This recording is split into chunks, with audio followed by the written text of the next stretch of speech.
Oh, come on. It went yellow as soon as I hit the button. Hello, everybody. Happy Friday. It's good to see you guys. I hope you're all doing well. CME, good to see you. I hope you're doing well. Space Bandy, happy Friday. I think my aspect ratio keeps changing. What are you talking about? I don't see anything change in Space Dandy. Ice Kicker, good to see it. Linenberg Glance. Linenberg Glance? Every week we try to figure out how this says. You need some capital letters in there somewhere. Cheeseburger macaroni is pretty good, yeah. Tech Claw, good to see how you guys doing. Yeah, it's been a week. If you guys missed it, had a stream on Wednesday. We flew around in the eclipse. It was a good time. And wow. What else has gone on? So, yeah, I guess the kind of I didn't tell a lot of stories on Wednesday because I wanted to save them for Friday. So, yeah, let's see. We streamed on Friday. On Saturday, Max flew up here in a DA-42 and picked me up from Beverly. And then we met up with our buddy Ian Servin here on Twitch, and met up with him in Providence, had some lunch, and then made our way down to White Plains for the evening. The goal of this whole adventure was then to leave at 5 o'clock in the morning on Sunday and take the airplane back to Dallas, Texas. So we flew back to Dallas, and it was it was almost 10 hours that we were up in the air. It was pretty sweet. I won't lie. It was a lot of fun. But I will tell you, Max and I in a Twin Star is a real cozy fit. Like, we're real tight in there. So yeah, it was a good time. It was a great trip, but it was real cozy. And we made a few stops on the way. We stopped in Nashville and we saw Mr. Lumberhacks. Had brunch with him at the lovely Waffle House near the airport. It was the first time I think I've been to a Waffle House in 15 years. It was exactly as I remember it. So it was a good time. And then we made our way to Dallas. And we got into Dallas. It was we dodged some thunderstorms and this and that. And, we kind of had to go around some stuff and whatever, which was interesting. It was a good experience to go through that IFR where it's like, okay, we see this gigantic wall of weather forming in front of us. And we know that we can't go through that. Like we know that we shouldn't go through that. So the question was, okay, do we try to find a hole and get through it? Do we try to go over it, which was not going to happen? Or do we go around it? And so we ended up picking our way to get around it and then to get back north of Dallas. And then they brought us all the way south of Dallas, then back into the airport that way. And it's like, well, thanks, guys. But it ended up being a pretty cool day of flying. It was a really good, honestly, it was a really good experience. Just to like actually do a long ass cross country flight like that and sort of get to practice, a little bit of everything here and there. I took over comms on one of the legs just because Max was, he was a little tired. He didn't sleep, but he was, he's just like, he wanted to turn the brain off for a little bit. It was cool. But then the real fun happened a little bit later. Your host is a bumbling idiot. We'll just start it off like that. So we made our way to the Dallas-Fort Worth airport because the idea is that we would fly down Sunday and then we'd fly back from Dallas on Sunday night. I was going to Boston. He was going to LaGuardia.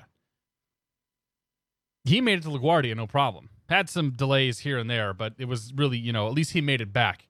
I, on the other hand, I had 3.5 hours to kill after I said farewell to Max. So I went to the other side of the terminal, and I found myself a nice little watering hole, and had myself a beer. No big deal, whatever, it's a beer. And then I went, and I found a place to go to eat dinner, and let me tell you, man, the food options in Dallas-Fort Worth, they're real bad, okay? It was like Chili's and TGI Fridays. And then I found later that there was a McDonald's and a Pizza Hut. Not good. Really not good. But I ended up having to go to one of those places because I needed to eat. So I went to Chili's. Had myself dinner. At this point, I'm real tired. I'm real damn tired. I looked at my phone. My phone said go to this gate, and we had walked past the gate earlier, and it had said Boston. So I'm like, okay, that's cool, man. Like I'm gonna go to my gate, and it'll be good to go. So I go find the gate. I didn't apparently read the board. I didn't read any of the boards. I just kind of went behind the gate and sat by the window and watched the airplanes. I had about an hour to kill before the flight came in. And the flight came in around a little bit late, but the flight came in around the time that it was supposed to come in. And they start calling the flight. And they go through 1, 2, 3, 4. I've been holding 5 on my ticket. So I walk up there. We're getting close to 5. And I look at the board, and it says Austin. And I'm like, are you kidding me?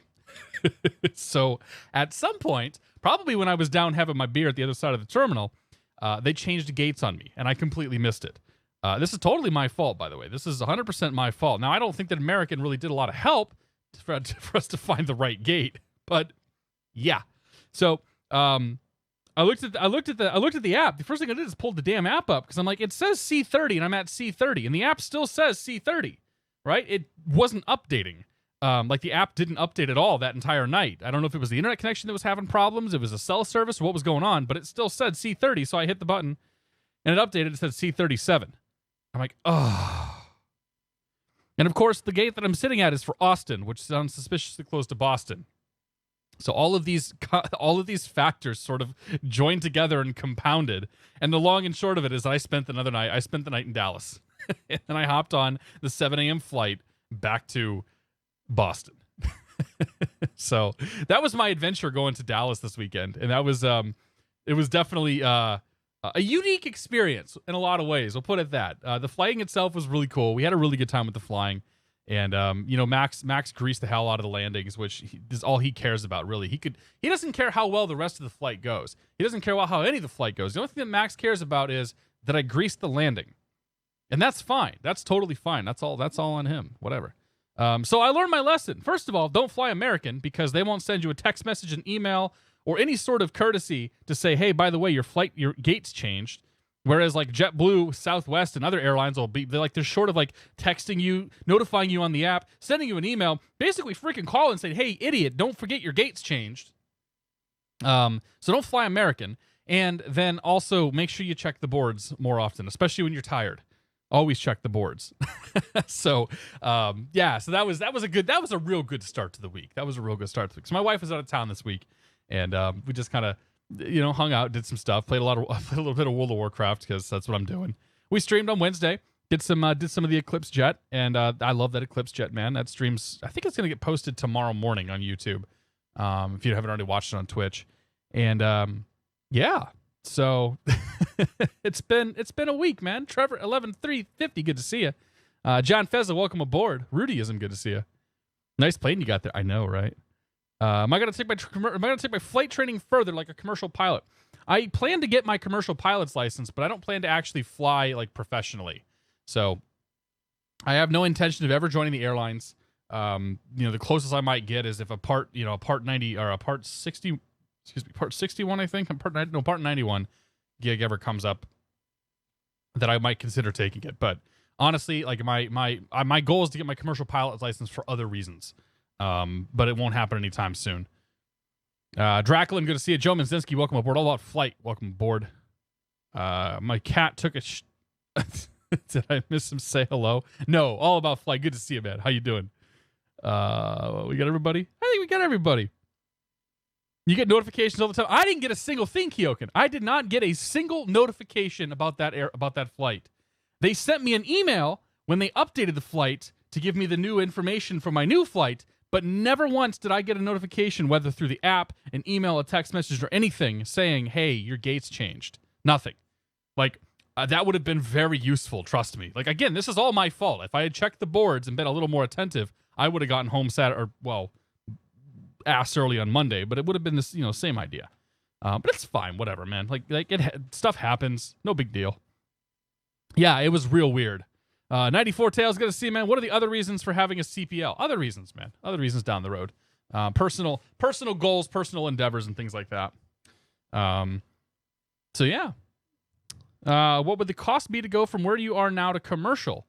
So I'm at 125 hours, so it would probably cost me another $15,000 worth of flying and training to get my commercial rating. So it'll be a couple years. I want to get my instrument rating, get settled in, have my baby, and do all that stuff first. But same place, same gate. Maybe it was the same flight. Were they trying to go to Boston on Sunday night? Yeah, so it was whatever. Yeah, so the commercial stuff, like the flying stuff, whatever. I'm not going to make a career out of this. That's for sure. I'm very happy and very content with my current job, and I'm happy and content with some of the other balls that I have in the air. So when it's time to talk about some of the future endeavors, then we'll talk about the future endeavors. But at some point, I want to pursue my commercial license. At some point, I want to get my CFI, my CFII, and kind of go from there. But that's mostly just for personal reasons. Fury Spitfire, good to see you, man. Can you show us your settings quickly? Just watched a configuration video. Been having trouble with the stutters in 11.25. Absolutely. So my video settings have been updated since 25. So if we look at the graphic settings here, so what I've had to do since the original launch of X-Plane is I've dropped my I've dropped my texture quality down to high. I found that I was getting lots and lots and lots of VRAM usage. Like VRAM usage went to like 12 gigabytes at one point, which my card only has 8. That's not going to work.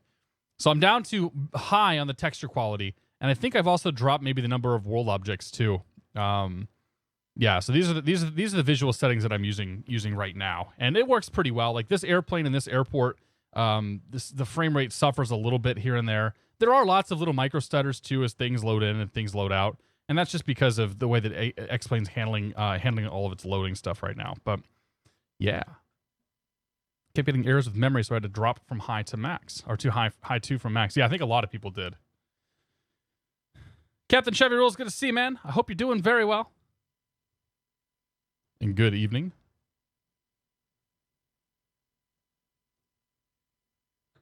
Nope. Commercial pilot license exists. Commercial pilot license, you can get at 250 hours. Airline transport pilot is what you can get at 1,500 hours. The airline transport pilot allows you to fly for 135 and 120, 135 and 121 operations, which is essentially passenger carrying airplanes. Commercial pilot license allows you to fly Part 61 and charter operations and to fly for hire. So there very much is a commercial pilot's license. Trust me. I've done a lot of research into this. I know exactly where I'm at in terms of getting my CPL. Tiger Tessor 904, good to see you. I hope you're doing well. If the plane drops to 1 and 2 FPS on you, just reload it. Sometimes does it for me. Interesting. I think the Rotate did that too. Anyway, we're gonna fly the Embraer 110 Bandeirantes, the Bandit tonight. I love this airplane. I haven't flown. So this is a brand new version for X-Plane 11. Supposedly all the texturing and the sounds and whatever yada yada yada have been updated. Actually, I think it's still using the Dream Engine for the sounds, but a lot of stuff has been updated.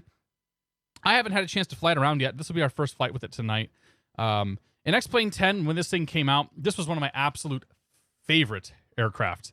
It was so good. It was such a good airplane back in X-Plane 10 days, and it's probably one of the things I'm looking forward to the most flying in X-Plane 11, or looking forward to seeing updated. So when I saw that it was out, I got real excited and was able to snag myself a copy of it. But we're going to fly tonight, and we're going to do a fairly different set of flights this evening, honestly. We're starting with so the goal is to look at not just the airplane, we're also going to try to look at this Seattle scenery out here. And we're going to take a look at some Arlington scenery up in Seattle. So we're starting out tonight in Boeing Field, which is where we landed on Wednesday. And if you tuned in Wednesday, you know the scenery was broken. Well, I got good news for you. The scenery works now. I figured it out. It was a scenery load problem. So we've got this. We've got downtown Seattle's all modeled down there too, which is pretty cool. Hey, there's a Space Needle, which is pretty cool. And we've got Seattle Field. We got there's a few airfields that are modeled too. So that's what we're starting with. We're gonna fly out of Boeing Field tonight. We're gonna make our way up to KAWO, Arlington, just Arlington Municipal. That's an untowered field up here. Airfoil Labs has actually put out some pretty good scenery for this thing. So we're going to go take a look at that scenery. And then from there, we're going to make our way VFR up to the Bellingham airport. And I'm doing this because I want to set myself up for a longer instrument flight. So we're going to do IFR from Boeing to Arlington. We're going to do VFR from Arlington up to Bellingham. Both of these are going to be untowered airports on the network. So this little 40-mile jaunt will give us a chance to kind of just sit down, shoot the breeze, stare out the window, do whatever. And then we're going to set ourselves up for an instrument flight. We're going to fly from Bellingham all the way down to Olympia. And then Olympia sets us up beautifully to do a flight into Seattle. So this gives us a nice long leg here. This will probably be about an hour-long leg. And then it gives us 3 other sort of shorter legs. And we'll do instruments from Olympia then to Seattle as well. So it'll be a good night, a good busy night of flying with lots of ups and lots of downs. In a plane that is, we're going to find out how it is. Clocky 180, good to see, man. Mike Zulu Hotel, welcome aboard. You need ATP to fly Part 135. Okay. I know there's some operations that require whatever. I don't know. I don't care about ATP because I'm never going to get my ATP. So it's like that's just not even something on my radar. But I will try not to spread misinformation and lies. This is the Embraer 110 Bandit by Dreamfoil Labs. Yeah. So I got all my views set up. We're good to go. Does this thing have any menus? Like the one thing I don't remember is if it had menu. No, I don't think it does. Like I don't know how we get rid of all the crap outside. I'm hoping that stuff just goes away automatically. So we'll figure it out. I don't know. What's the worst that could happen, right? Okay, so we're going to go across the top here, just kind of do the same thing I did with some of the other planes, familiarize myself with button locations. So we got wipers and lights. We've got the pitot static, pitot heat, our passenger heat, seatbelt, no smoking signs. We've got additional outside lights here, right side wipers over here. Our electrical system is here in the middle, so we have gens, and then the AC bus bar with the inverter, or with the inverters here. The battery is here on the bottom left. You've got the ignition for the left side, the ignition and the run for the left side, I should say, and the ignition for the right side as well. And the inertial separators are right here. Where the plane starts to get a little weird, though, is when we come down here to this panel. This panel is the fuel panel and the pressurization panel down here. Or no, sorry, the oxygen panel down here. Or air conditioning? No, there's no. It's just it's just air conditioning. Air conditioning and heat down here. So the fuel panel gets a little weird. Like you got to make sure all these pumps are on, or else the whole thing, like the thing won't run. I just remember this being sort of a gotcha every time I flew this airplane. So we'll come back to that. And I should use the checklists, but I'm not going to. I have them up and I'll glance at them. Navigation stack. We got a 530, a 430. We got a DME down here. We got a ADF, our transponder here, and then our ADF is down here, which we won't need. We got our standard instrument stack here. We've got engine temperature, or probably exhaust temperature. Temp. We'll call it temp. Torque is here. This is your N1 RPM, your N2 RPM. Oil temps, oil pressure, and outside air temperature. And then if we look at the six-pack here, standard six-pack, speed, attitude indicator, altimeter. Looks like that's probably nav 2. That's your DG. That's your HSI with nav 1. Vertical speed, turn coordinator. And I think that's all we care about, right? And we got some lights and stuff down here to mess around with. But yeah, I think that's it. Like the hydraulic booster pump, I remember being another gotcha too. So hydraulic booster pump, the prop sync. Those are the things I remember caring about. So we're gonna learn this thing. We're gonna figure it out together. It should be fun. Anyway, let's go to flight, weight and balance. And we'll just go ahead and max out the fuel. Good.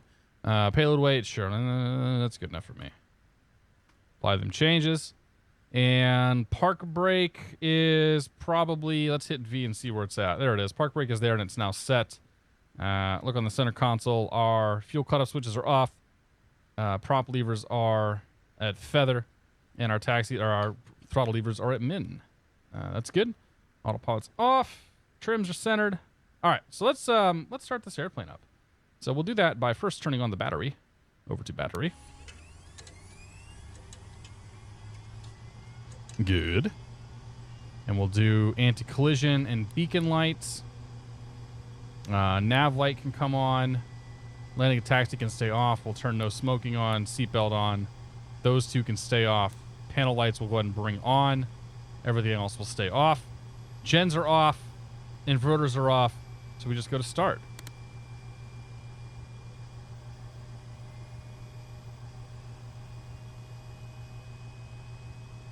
Am I going to have to actually hold the start switch? I bet I am.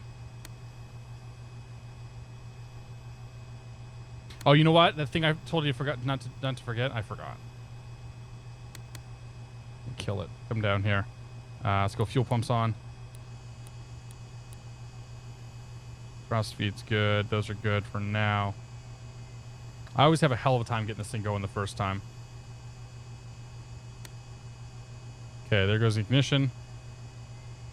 Okay, now we've got N2 coming up.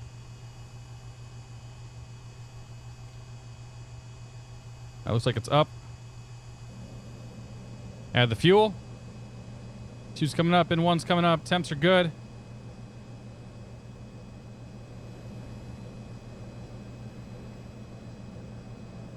With a decline of helicopter guys on Twitch, Cat should do a B407 stream. Maybe one of these days. Maybe one of these days, Chevy. KC Flyer, it's good to see you. Patufra, welcome aboard. Momo Joe 10, welcome aboard.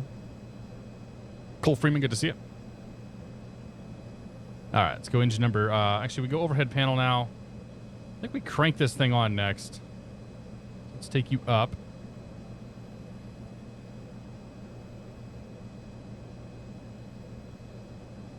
That didn't do anything, did it? I probably have to bring this forward.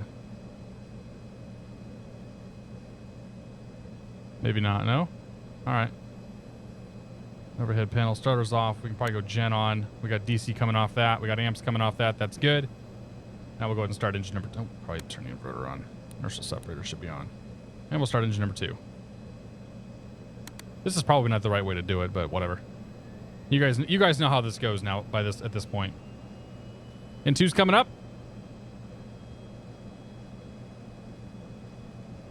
Stable. Fuel going in.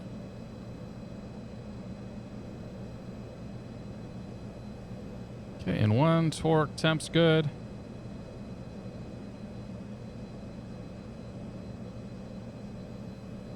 Okay, let's go inverters, gens are on, starters are off, inertial separators are on. Everything looks fantastic to me.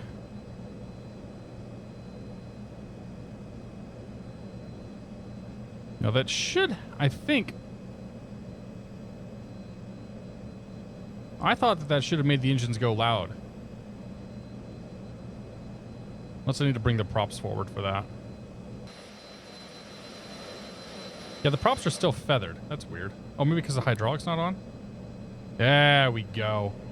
Gotta have the hydraulic pump on. Yeah. Checklist, right, guys? All right. Cool. Auto. Let's turn him down just a touch. Reach on. Turn the vent on.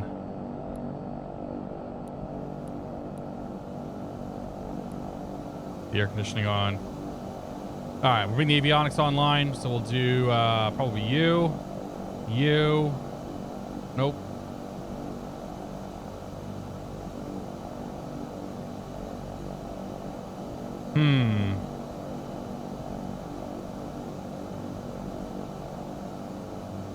That works. There we go. Good. First of all, Dusty Prop, thank you very much for 11 months of support. I do appreciate it. Cheers to you, buddy. It's like giving birth to a rhino, only not. I'm sorry I missed your sub earlier. KBFI Aviator, thank you for 16 months. It says sweet 16. Happy Friday. KBFI Aviator, cheers to you, man. I do appreciate it. Hope you guys do well. Happy Friday. All right. Okay, we got a master caution. That's for... Where is the annunciator panel at?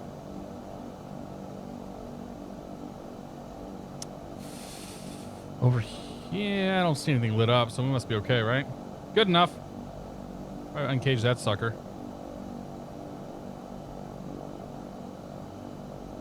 You didn't have to uncage that previously. That's kind of cool. All right, so let's pull up our clearance delivery frequency, 134.2.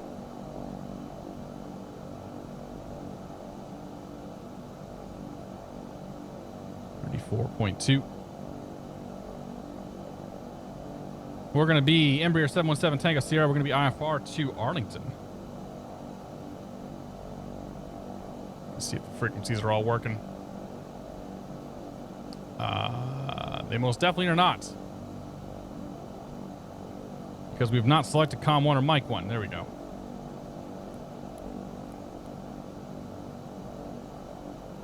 Now does it work? The inability to select Mic 1 could be a problem.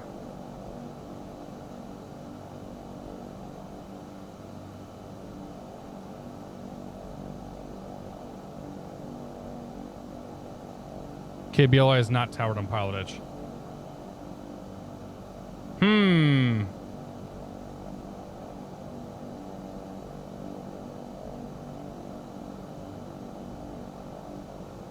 So here's the problem. Oh, nope, it's got me on there now. 34.2, good. 32.4 is actually what I want, though. 32.4. Good.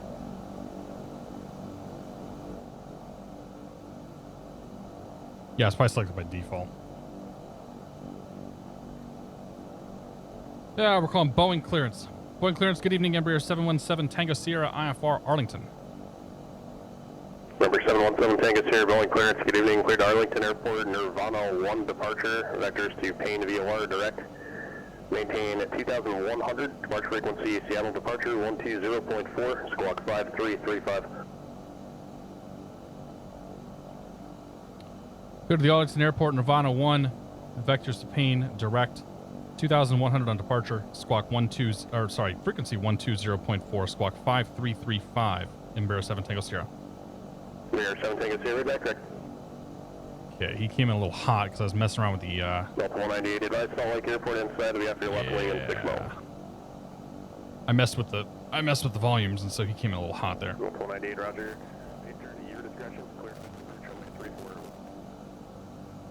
Okay, just turn COM 1 off there.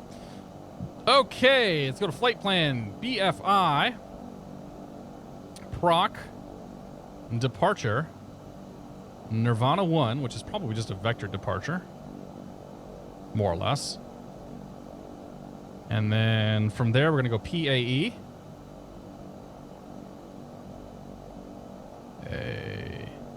A-E. Yes. And then from there, we're going to go K. AWO. A. W. O. Oh. Oh. Then we'll come down here and we're going to go to flight plan. Menu. And then we'll select cross fill. So it fills in the flight plan from the top GPS to the bottom GPS. Good. Okay. I want to get for flight. The chart's all up here. We'll brief that departure real quick. So let us go to flight plan and clear that and clear that. And KBFI,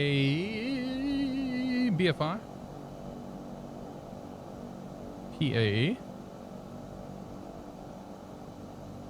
and KAWO. Procedure. Actually, we won't worry about it there. So almost certain this is vector departure. All right, so we close that. Add plate. BFI. Reach on. Maybe it's... Oh, yeah. Well, it sort of is. Pilot of Nothing. Welcome to the Bear of the Month Club. Thank you very much for your support, sir. Cheers to you. Appreciate it. Tim Rody, good to see you. Cessna 9DS, good to see you. AB Aviation, welcome aboard. Mojo 10, happy Friday. Mob 79, welcome aboard.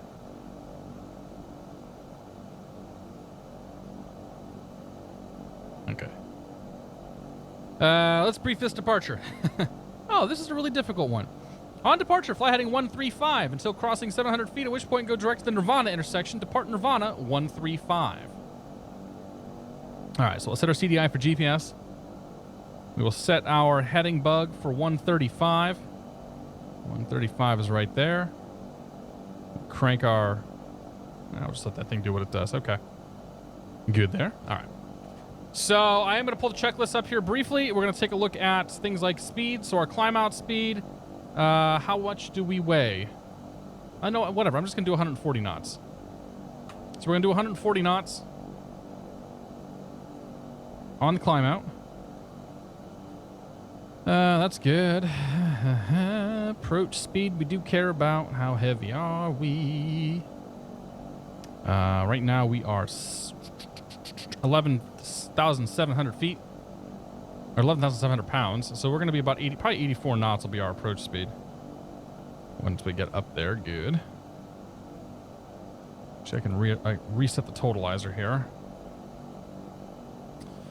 Okay, good. So we don't care about that. After starting engine, actually, let's go through it all. Pre-fly, good, yada, yada, yada, yada. Doors, seats, prop levers. We checked all that stuff. Totalizer was set. Fuel pumps are on. Here's the hydraulic booster pump that I missed because I'm an idiot. Engine star has been completed. Battery masters on battery. Gens are on. Those are good.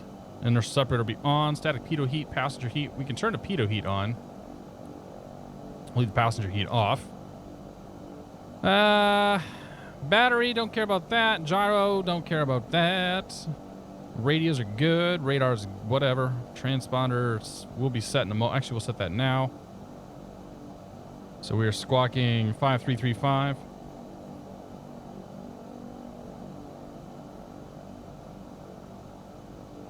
Five, 3, 3, 5. And then we change this probably to on. Alt is my guess. Alt and on should do it. We'll see if it picks us up. That's good. Air conditioning we set. Nose wheel steering. Ooh, where's that? No. Oh boy. Is that nose wheel steering? Yes, it is. All right then. Good. These are all, a lot of this stuff actually wasn't in the original version of this plane, so that's kind of cool. Park brake release will test the brakes. Prop levers max. Power levers to taxi.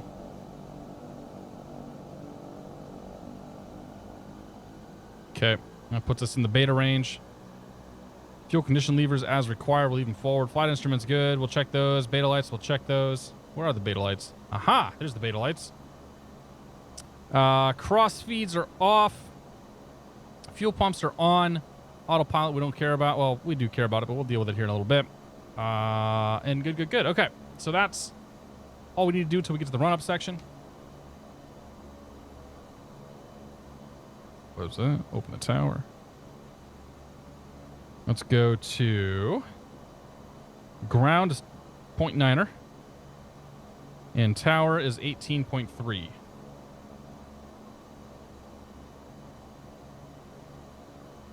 Good there. Turn him back on. Bring his volume up. Steve FSX, good to see it. Blizzard 2002, welcome aboard. Pit 2992, good to see it. Barbait Brandon, welcome aboard. We got everybody.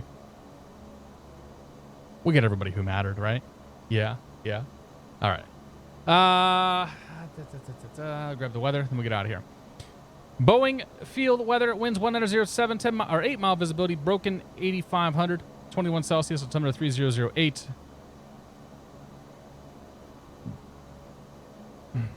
3008.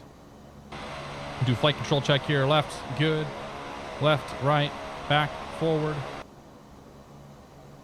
Release the brakes.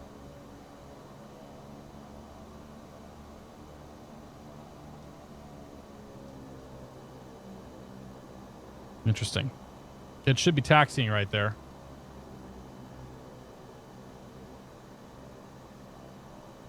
It doesn't seem to recognize this as a proper beta mode. All right, so let's bring those condition levers back. If the condition levers back, we might have actually able to taxi this thing. Boeing ground, Embraer 717 Tango Sierra's terminal with the weather for taxi. Under 717 Tango Sierra, Boeing ground, runway 148, taxi via Alpha.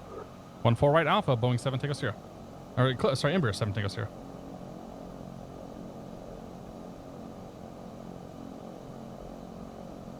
And 7 Tango Sierra, suppose I should clarify, hold short of the runway 14 left approach at Alpha 1, contact the tower there. Hold short of the 14 left approach at Alpha 1, Boeing 7 Tango Sierra. Okay. I will hold short of that. We'll do our run-up. Another stream, another evening at work. Such is life. What plane is this? The Embraer 110 Bandit by Dreamfoil Labs. The Moist Love, good to see you. Tigers 1904, good to see you as well.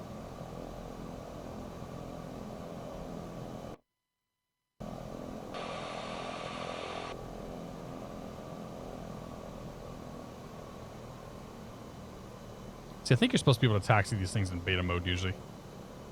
It's all right though.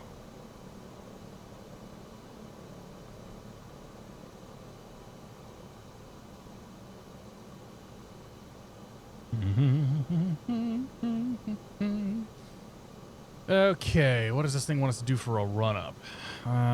Parking brake set, windows closed, vents, air conditioning on vent. Okay. Inertial separators off. Really? Fuel condition levers low idle, prop levers minimum RPMs.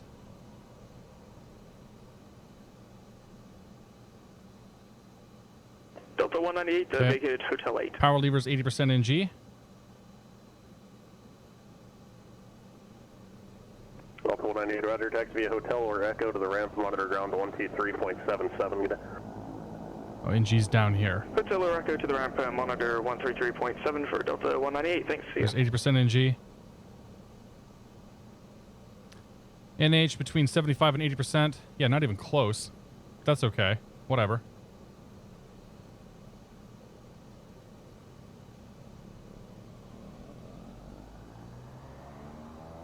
If I set those full forward, it's closer, right? I don't know. Whatever. Auto feather. Yeah, I don't care about that. Okay, great. Okay. Before takeoff, utility lights on. Okay, let's pull that back. Flaps 25%. Let's see. That takes us to 25. What right there? Trim tabs. Probably okay. Are we on takeoff? Yeah, we're on takeoff. Good. Flight controls we checked. Trim tabs are good. Takeoff data good. Takeoff briefing. We're flying out of here. Strobe lights, landing lights, taxi lights are good. Instruments good, good, good. Transponders on. Air conditioning off or on vent. Non-ship panels good. Fuel condition levers up to high idle. Where's high idle at? Oh, high idle's up here. And we'll contact tower. 18.3, departure 20.4.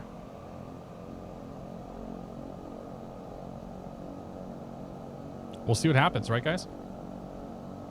How bad can it be?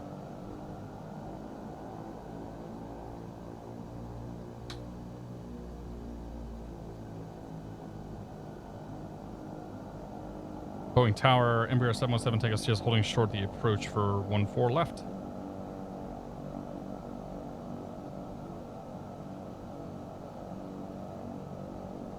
Number 717, take us here at Boeing Tower, roger, across the runway 14 left approach, runway 14 right cleared for takeoff, window 180 at 7. Cross 14 left approach, 18 right clear for takeoff, Boeing, or Embraer 717, Embraer 717, take us here. That's gonna get me all night apparently. Go to the right, go to left. Lights. Here, 36 Romeo, contact Phoenix approach, 128.65. Camera. Action. Good, good, good, good, good. Let's go flying.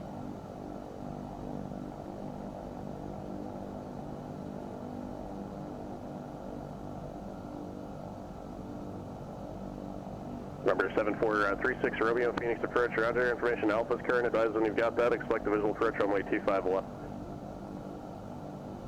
14 right identified. Here we go.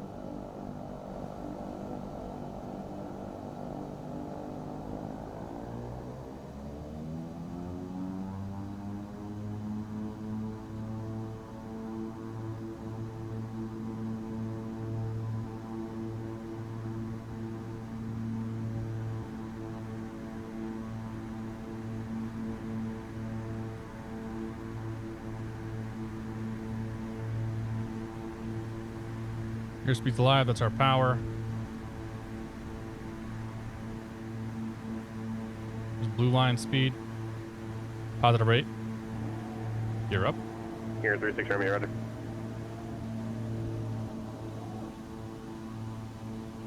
Two-five left. 2,100's our climb.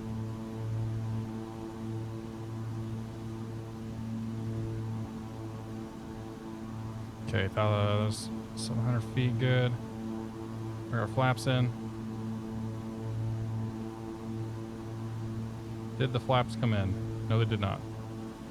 Work, damn you. .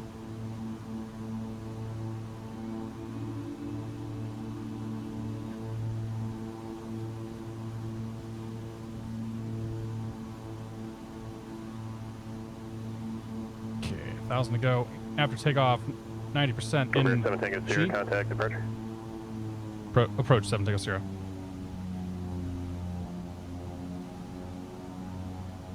91% right there.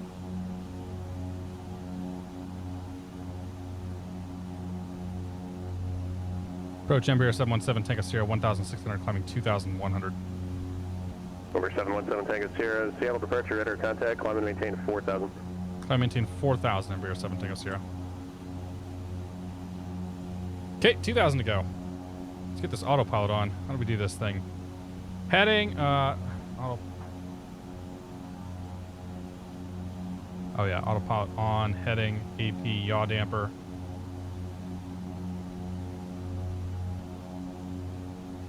Okay, there we go.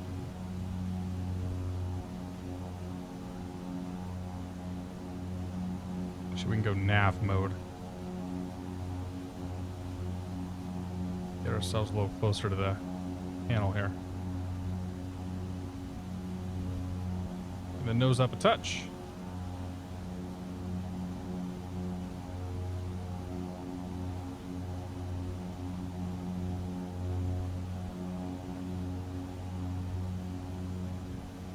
$1,000 to go. There's no altitude capture on this airplane, so things can get a little weird,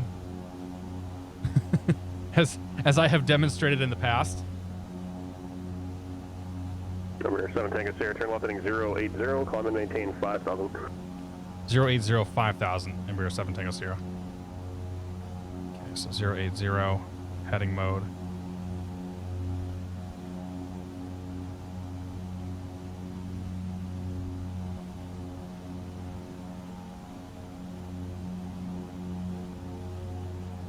$1,000 to go.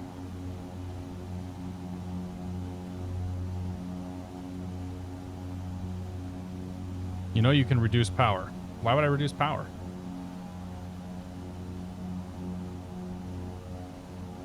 I got the power right on the yellow on the temp. Torque isn't over. I'm at 91% NG or NH. Exactly where we want to be.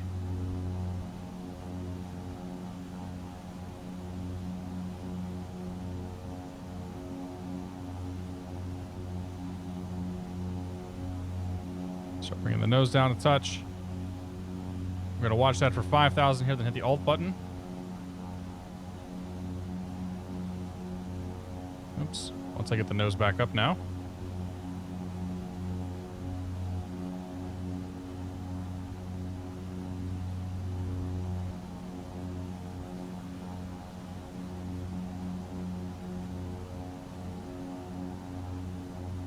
Okay, there's Alt capture.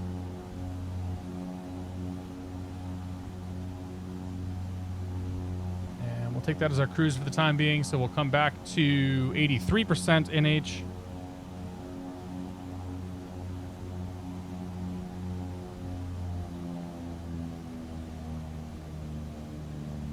Retard. There we go. Retard. Retard. Here, 36 Romeo, just to maintain 8,000. We're good to go.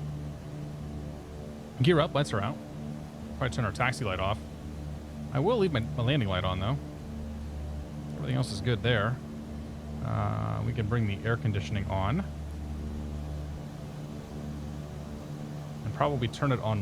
Whoops. Yeah, probably turn it on warm. Embraer 7 Tango Sierra, turn left heading 020. Left 020, 7 Tango Sierra. Just how I remember this airplane. Yeah. Hi, Servant. Good to see you, man. Oxbox, thanks for 17 months. Jungle props for the win. Hope all's well. It is very well, man. Thank you very much, Oxbox. Cheers to you, buddy. Well, we were in the climb, though. We don't want to reduce power on the climb. We'll pull the power back in the cruise a little bit here just because we can keep our temps in the yellow. Or out of the red, I should say. There we go. So we're watching temps, we're watching torque, and we're watching speed.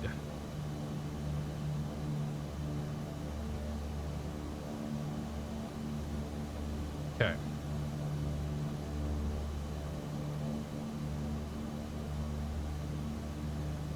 So much for seeing downtown Seattle scenery, right? Embraer 7 Tango Sierra, turn left heading 350. Left heading 350, Embraer 7 Tango Sierra. Here we go. Yeah. Why is there so much light in the footwells? I find it oddly soothing. That's a good question. It is a very, very bright footwell. What I really want are...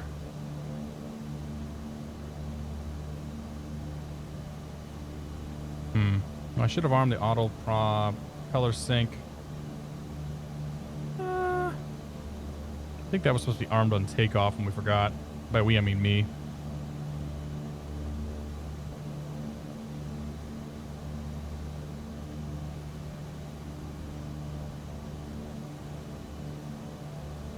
Okay, looking good. I hope. Captain Poppins, good to see you, man. Ground Point Niner, hello. You out of here? You out of here, AJ? Done for the night? We get you briefly.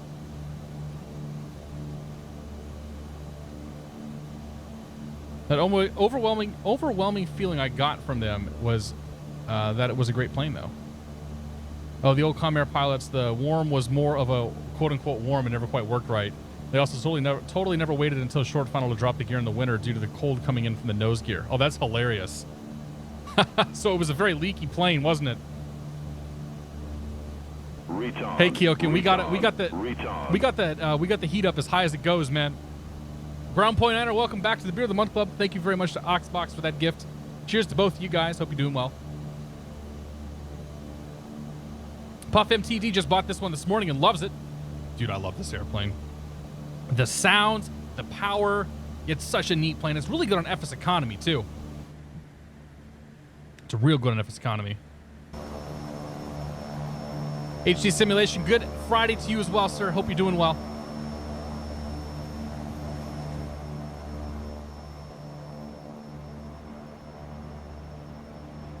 We're cruising pretty good, man. This plane is not slow, that's for sure.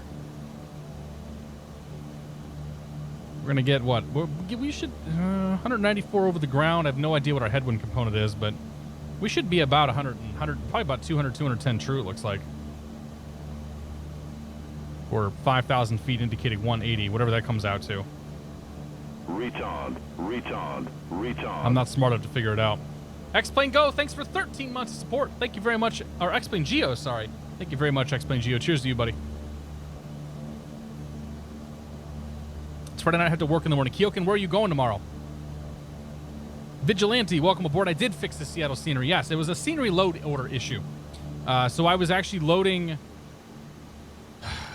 I was loading some other bit of the scenery, like the terrain files for the scenery after I loaded the scenery in. So what was loading in was no ortho, no overlays, nothing. It was completely blank, just sort of empty ground because the terrain was being loaded in last. So I just changed the terrain to be at the bottom or down with all the terrain type of stuff. And then it was fine. Take it easy, AJ. Have a good night, man. I'm sorry to hear about your friend. Number 7 Tango Sierra, turn left heading 310. Left heading 310, 7 Tango Sierra. 310, that's it right there. I think my only complaint so far is that the gauges are a little difficult to read in the cockpit.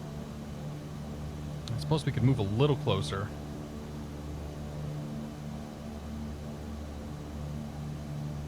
This is good. 5,000 feet keeps us just underneath the cloud base. Probably vectoring towards PAE right now. So let's brief the ILS. All right, so let's grab... First of all, the Arlington weather winds 2104 knots, 10 mile visibility, broken 5,000, 21 Celsius, altimeter 3006. We're going to plan for the ILS, or for the localizer, or sorry, we're going to plan for the RNAV, runway 34. The RNAV runway 34 says, from Payne, you can go down to 2,000 feet, no procedure turn required. Take that to Savoy. From Savoy, you can go down to 1,700 feet and in from there. The final approach fix is going to be Yaku, Yaku is going to be at or above 1,700 feet. And this takes us all the way down to a 680-foot restriction at Wigib. We have a visual segment, it looks like. Is it a visual segment? Oh, for LNAV only, I see. Oh, yeah, I gotcha. We have a segment then from... Number 7 Tango Sierra, do you have an approach request for Arlington or just the visual? we like to fly the RNAV 34 from Payne, 7 Tango Sierra. Number 7 Tango Sierra, roger, proceed direct Payne.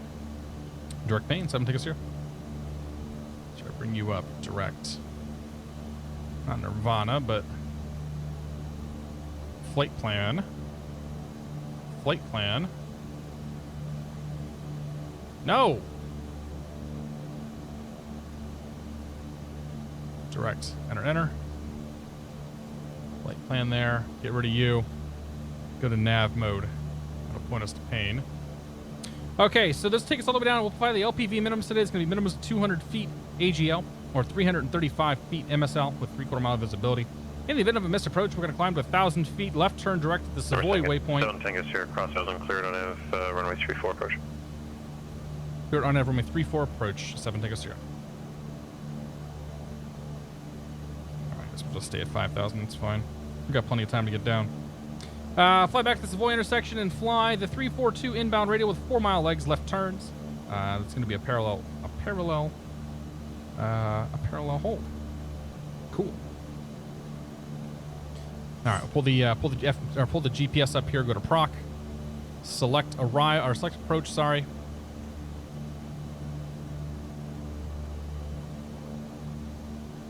Yeah, it's gonna be the RNAV 34. Contact approach 120.4. From PAE. Oops. Hey, what are you doing? No. What are you doing? What are you doing? No, don't do that. I didn't tell you to turn. Proc. I could just activate the approach right now. There we go. And then go back to nav mode. What's that 436 Romeo? Thanks, approach order. Okay. So now we are inbound to Payne. I wish the screens were a little bit bigger. In fact, what I might do... We're flying 070 to maintain 5,000. I don't really need those bottom instruments.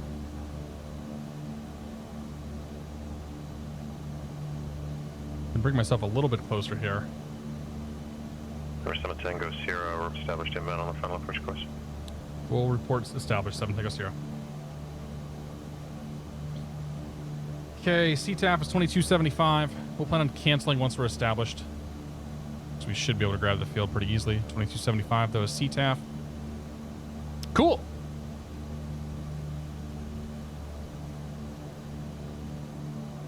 No in Civ, good to see you, man. Take it easy. Have a good night. Rigorian, welcome aboard. Jude BZY, happy Friday. Max Sodom 11, welcome aboard.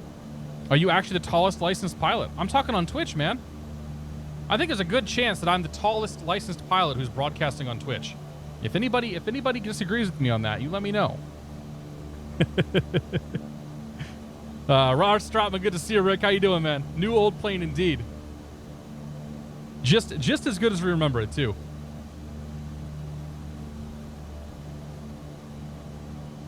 This is a hell of a long flight for no further than we're going.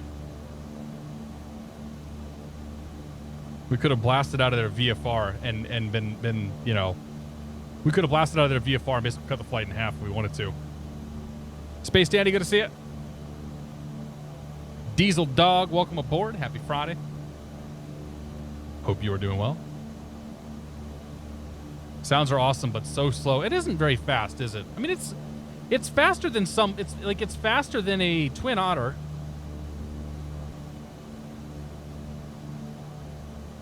Savage Barry, good to see you, man. Loading up a PilotEdge shortly. Awesome. Diesel Log has a question. Go ahead. Okay, this segment we can now head down to 2,000 feet. So let's take alt mode off. I'll go and dip that nose down.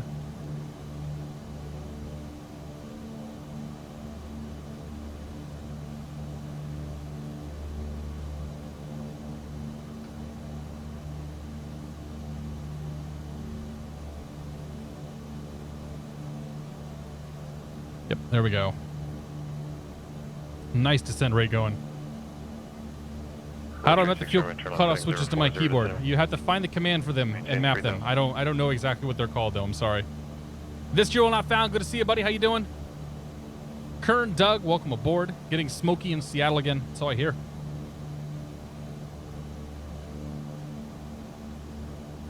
All right, I'm gonna start pulling the power back.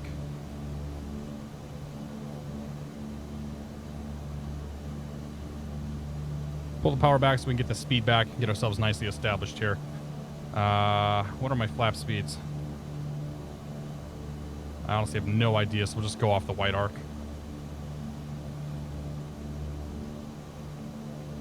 Maximum speed for full flaps, 148 knots. Maximum speed for landing gear, 146 knots.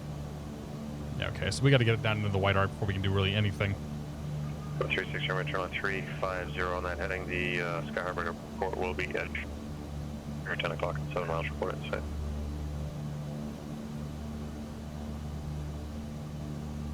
Okay, we got LPV. That's good.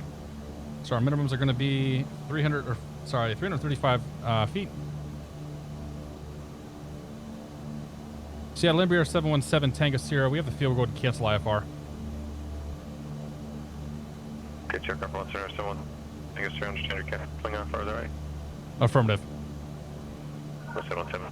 Tango Sierra, roger, radar service system terminated. Squawk KBFI, face stage. Good day. Squawk KBFI, 7 Tango Sierra. We'll see you soon. Okay, let's turn it to standby. Other craft on second. We'll go 1200. Back on. 77, Oakland Center, roger. And we will switch over to TTAF.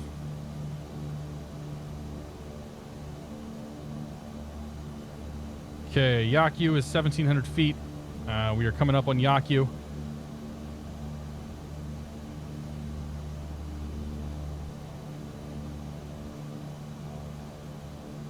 Could actually just activate approach mode if I wanted to. Arlington traffic, Cherokee 1 Tango Sierra, we're holding short 16. We're just about to do our run up here, Arlington. How far out are we? Yakyu is about 5 miles. Yakyu traffic, Embraer 110 twin engine turboprop is 5 miles straight in, runway 34, Yakyu, or Arlington. And Embraer Cherokee, we've got you. We'll hold short as you arrive. Excellent. All right, let's go 1 notch flaps. As we're coming up the final approach fix, we'll go flap or props full. Add a little bit of power. Gear can come down.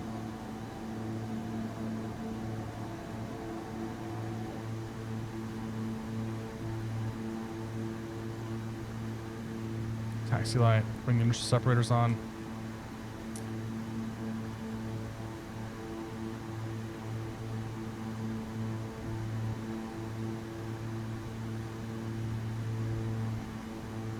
All right, let's go my aircraft. Got neighbor off as well.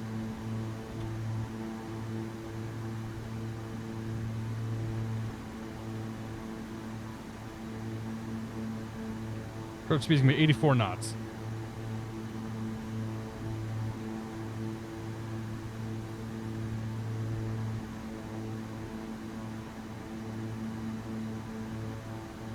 Watching our needles, watching our needles, watching our needles. We are okay.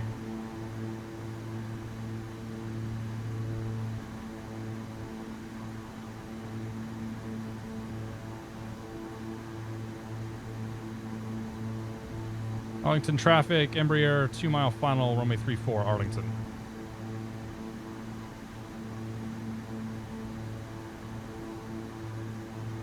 Let's match flaps.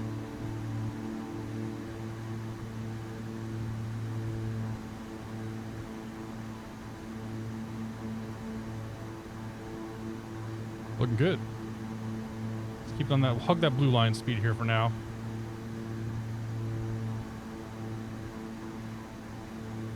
Okay, gear down 3 green. Flaps are at 50. We got two notches to go. Lights are set. Runway is in sight.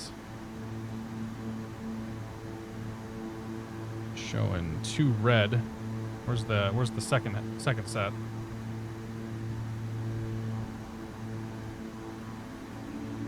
right, let's go full flaps and speed 84 knots.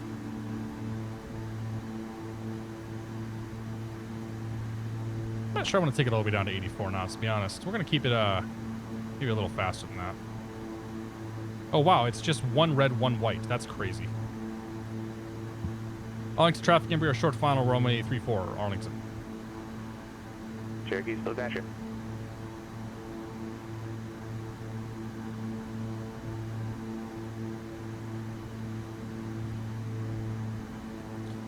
Dragging her a little lower than I'd like here. More power.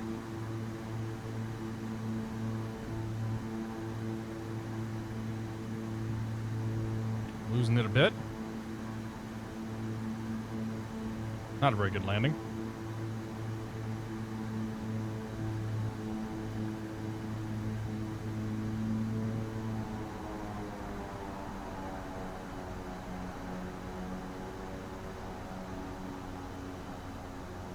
I didn't like that approach.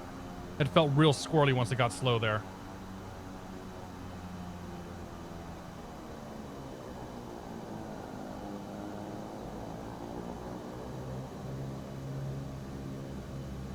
This is my way of making beta work. Pull the condition levers all the way back.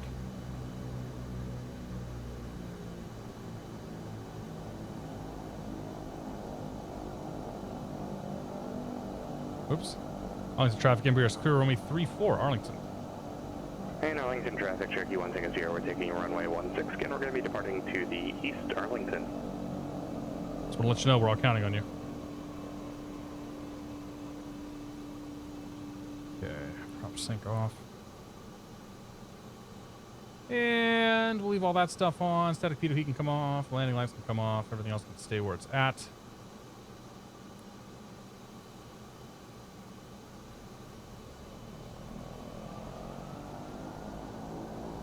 Could have taken the grass strip.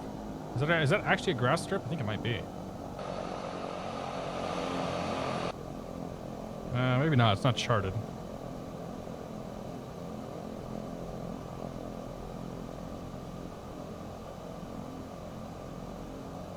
Make our way up here to Arlington Flight Service. Nike 87, good to see you, man. It's a chocolate stout. One of my homemade stouts. I forgot that I still had some. It's quite good.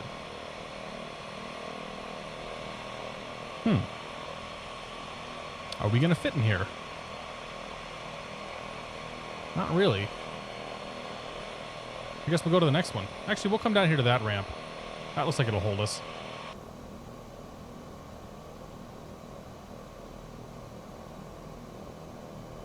That one will probably hold us, but scenery's pretty good.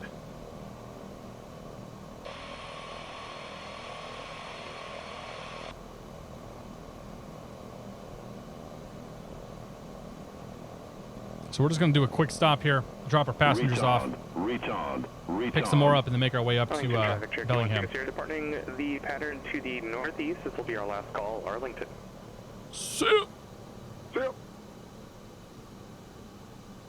The Zesta, thank you very much for 4 months of support. Cheers to you. I do appreciate it.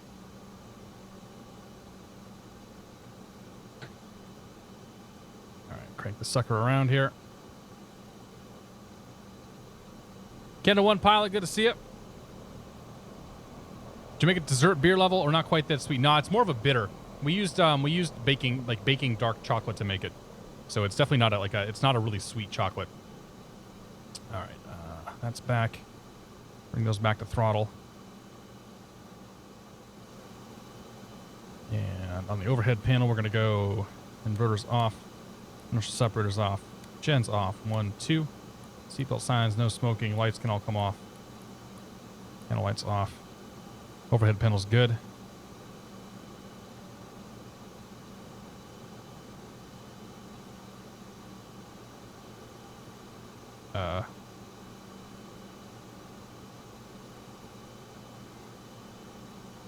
Oh, there it goes. It only lets you turn one off at a time. Well, ladies and gentlemen, welcome to Arlington Airport. Arlington Municipal Airport. For whatever reason we came here. It's good looking scenery.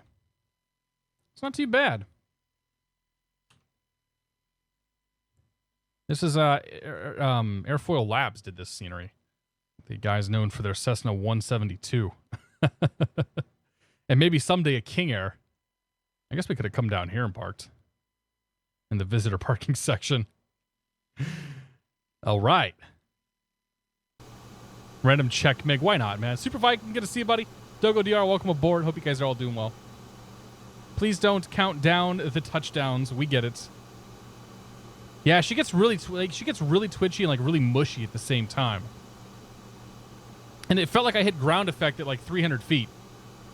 But yeah, dude, I'm still digging this airplane. All right, so let's go ahead and connect the gens real quick.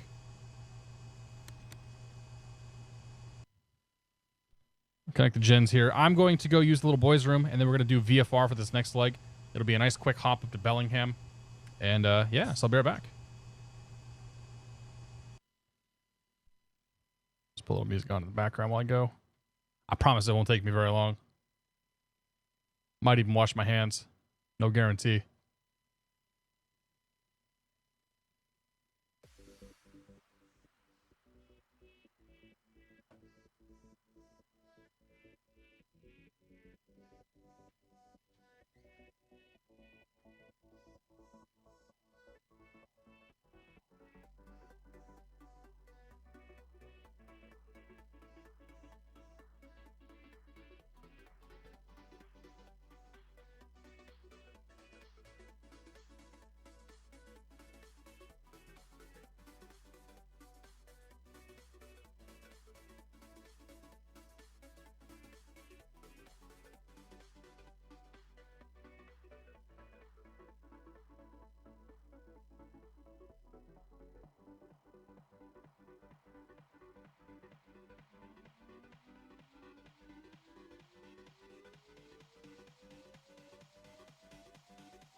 All right. Told you to be quick. I did wash my hands before anybody asks. Have you ever heard of the ASDG Citation X? I have. I actually have seen the airplane they're basing the whole thing off of. I was there to help photograph it. All right. Beacon anti-collision lights can come on. Nav lights can come on. Should just beacon light, probably. Guessing anti-collision lights, the strobes. We'll leave it on external power. We'll go ahead and start the right engine first. Nope. Off, off, off, off, off. Quick turn and we'll get out of here. Head up to Bellingham. It's a totalizer. And G's up.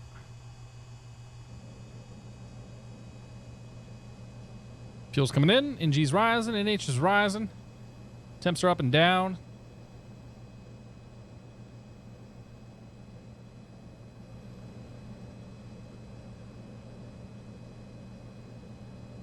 Should leave that there. Bring the engine RPMs up. That's actually not doing anything, is it? No. Okay. That's cool. Inverter, gen. Power's on. I go to battery. And then we'll start engine number 1.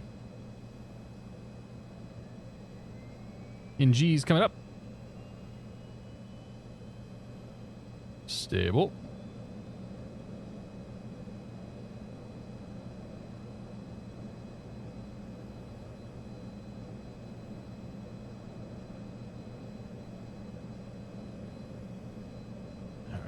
Panel. Let's go inverters, gens. Inertial separators are on. Everything else is good, good, good, good, good. Panel lights can come back on. Seatbelt, no smoking, pitot-static. Flaps 25. Air conditioning to vent.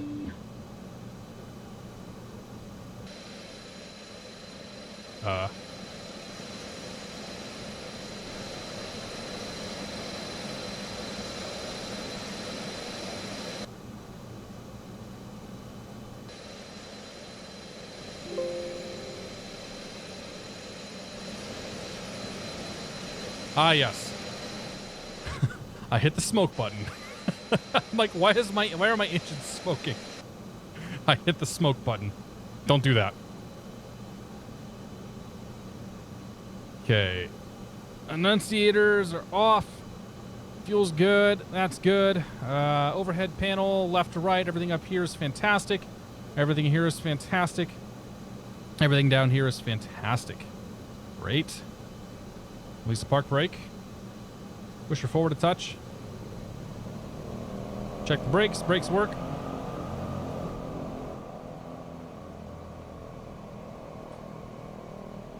We'll see you soon, Dusty Prop.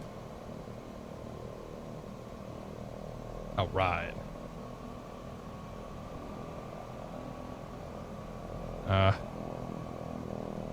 So let's see here. The weather. How did I lose my damn flight plan? The weather is such that we can just take off a 1-6, right? Winds are 210 at 4. Yeah. Sounds like a 1-6 departure to me. Arlington traffic, Embraer 110, twin turboprop departing runway 16. Going to be a right downwind departure, Arlington. Okay, overhead panel, let's go. Landing lights, taxi lights, all the lights are on. Yada, yada, yada. We never showed a passenger heat on. That might be why it was cool back there. Retard, retard, retard. Smoke. Smoke him if you got him. I can only assume that's what it means. AOD Alex, thank you for 4 months of support. Says, here at a good time. Wave, wine, and beer. Cheers to you, man. Thank you very much, Alex. Appreciate it.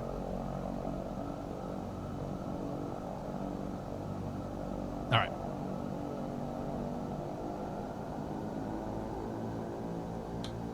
Okay, lights. Cameras on. And for action, we got our flaps on. Condition, prop. We're good to go. Let's go flying. Clear right. Clear left. So long. It was good to see you.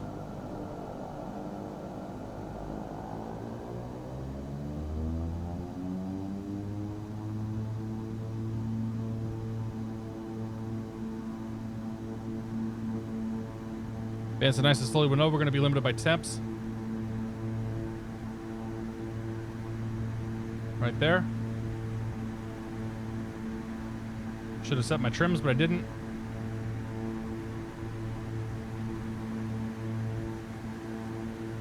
Positive rate. Gear.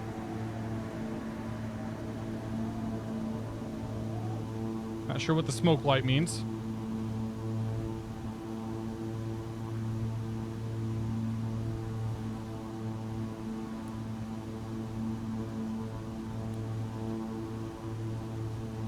No idea. Oops.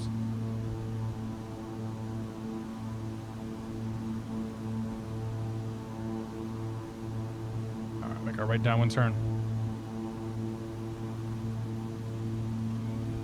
Flaps in. Arlington traffic, Embraer, twin turboprop is right, crosswind, runway 16, Arlington.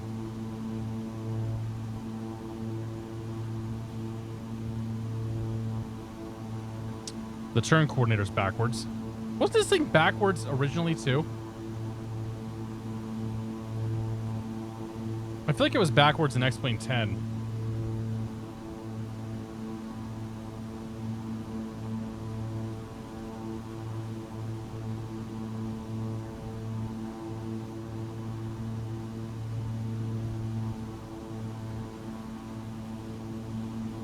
Okay, we're gonna go to just 2,500 feet, I think.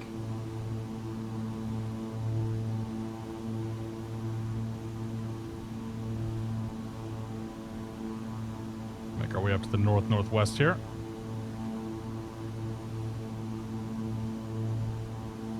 Just gonna bring our engines back. 91%.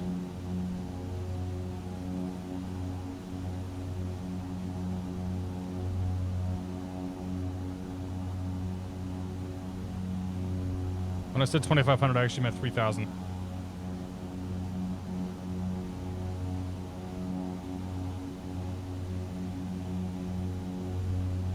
200 to go. Okay,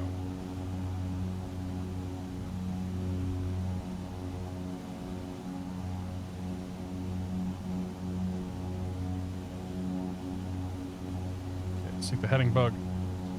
Autopilot heading, autopilot yaw damper on. Get that thing in old hole right about there. Bring our power back. Our RPM is back to 83%. Watching that gauge right there. There we go. On to traffic, Embraer. Leaving the area to the northwest. Last call, Arlington. Next stop is Bellingham.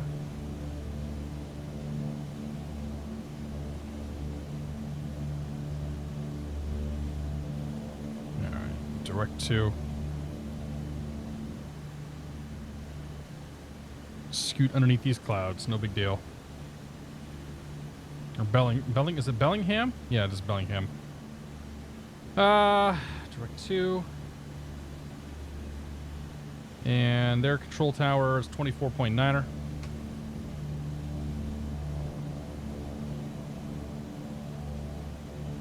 I just wanted to throw a quick VFR segment in here because why not?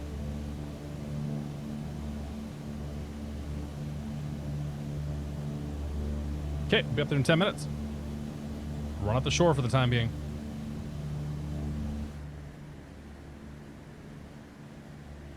Ernie the Cat, good to see you, man. CQR Smokey, welcome aboard. Music Man for sure. Hey, Music Man for sure. How you doing, buddy? Haven't seen you for a while. Bacon Legend, welcome aboard. I am Emperor, welcome aboard.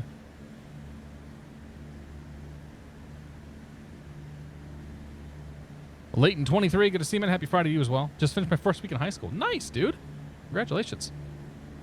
My wheels are up. What are you talking about?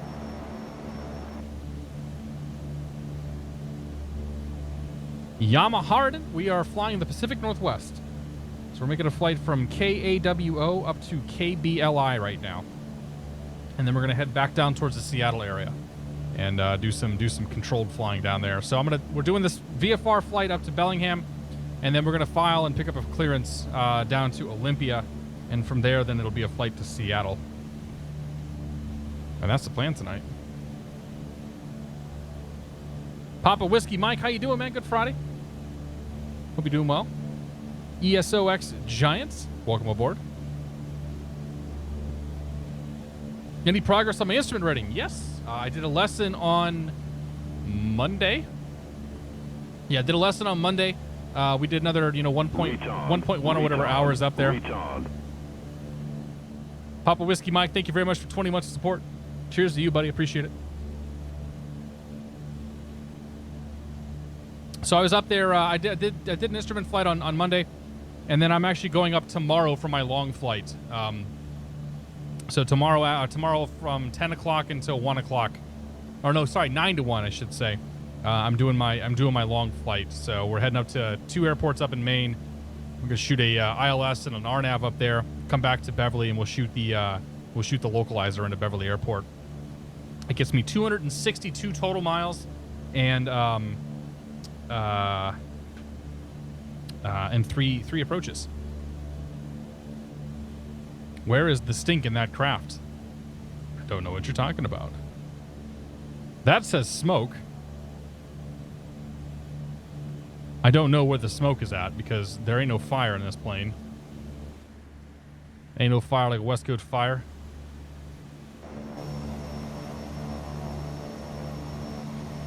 Any GoPro footage planned? Nah, not with my instructor. Pop. Oh, nice. Right, I forgot about that. Thank you. That makes it way easier to use. That's right. No, I'm not going to do any GoPro footage with my instructor. I'm flying up to Bar Harbor with my wife on Wednesday.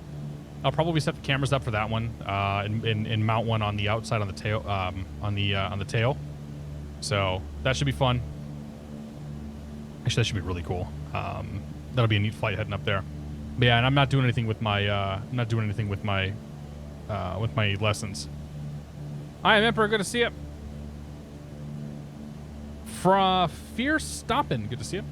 Have you ever posted anywhere a video or picture of your setup? I've done some shots here like inside, like on the stream before. I won't do it right now because we're only in the air for another 5 minutes or so. We're gonna think about landing here fairly soon. But yeah, I mean, I haven't done anything like formal. Once I get my office cleaned up here, I'll do a big like YouTube video of it, show everybody. I promise you, it's nothing special. I have a monitor, I have 2 monitors, and I have another monitor over there with the stream PC.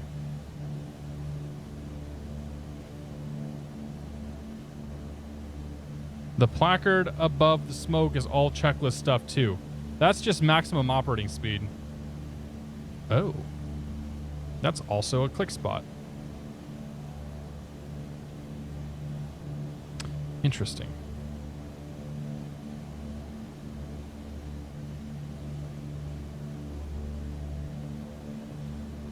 No, I don't want...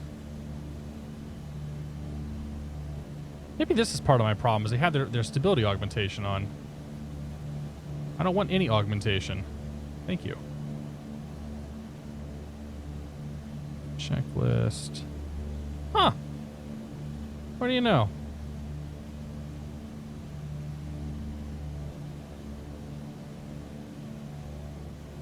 I forgot about all this stuff. I forgot the menu was here because I didn't read the manual. So there's that.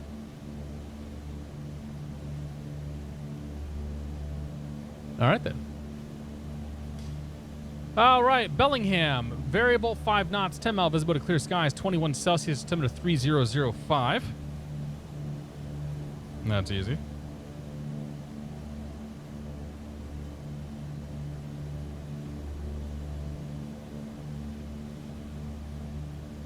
So we're going to land runway 34, hopefully get off at Foxtrot. Excuse me. And then head off to the right once we land. Go for Bellingham Aviation Services. Ryan 87, good to see you, man. You still got plenty of flying left to do tonight. You can even change delivery in flight. That's cool, man. Puff MTD, good to see it. Are all 3 of your the aircraft you fly IFR capable? Yes.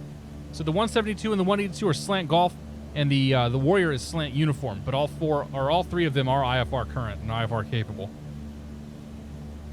And I know that all 3 of them have, fly IFR fairly regularly. Like, we're taking the 182 up tomorrow.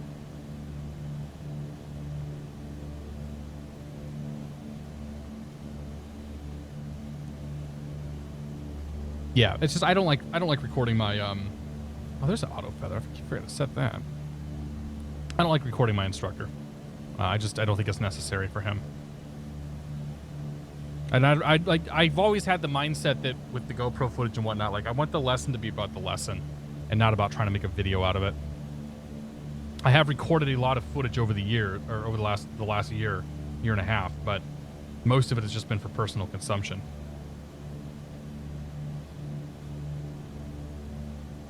Turn our way towards Bellingham here.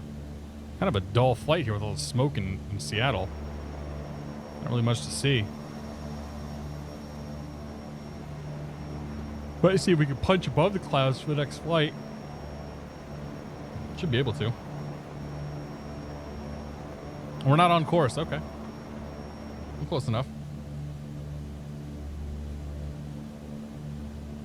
How about an external camera on the tail or something? That's what I'm planning on doing for the flight I do on Wednesday. But I'm not going to I don't want to set the cameras up when I have the lesson because it's just one more thing to have to deal with. And my instructor's pretty much like, let's go kind of person. Oh, that helps right there to turn the separators off. That'll give me a little more speed out of this thing.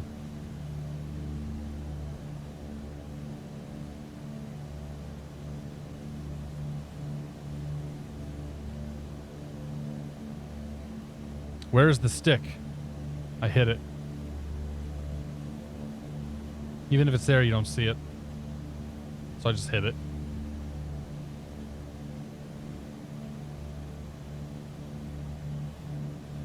On a more serious note, if I change from a regular sub to an Amazon Prime sub, I'll lose my 6 months. No, you will not.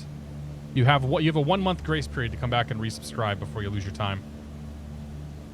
DL213, good to see you, Nico. Happy Friday. It's good to see you, buddy. I was down in your neck of the woods over the weekend. I was down in New York City on Saturday night. The weather was kind of poopy.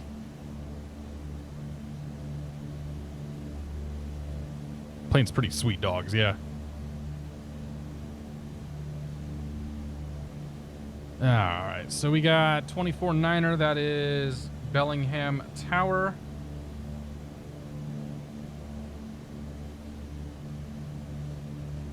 And CTAF, yep. Alright, my plane. Bellingham traffic.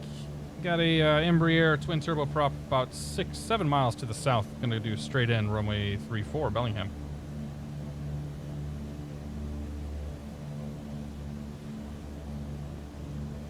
I think that's it right there, right? Oh yeah, there's the airport. So I saw Ian's right behind me. Let's see if he tunes up. I look tired? Nah, it's been a long week, but I'm okay. I always have the yawns going on a Friday. Why didn't you come fly the sim? I didn't really have time to, man. We had to get up. We got up at like 5 o'clock in the morning. Or I was up at 3:45 in the morning on Sunday, because we were heading down to. We flew the Twin Star Max and rented back to Dallas. So I just didn't. I honestly, I thought about it, but I just didn't think we had any. Or we did. I knew that we did not have enough time to come do your sim any justice. Next time I'm down there, they'll get in touch. All right, speed's coming back, altitude's coming down. We'll go props full forward, overhead panel. We're gonna go anti-collision nav, beacon landing, all that stuff should be on. Yeah.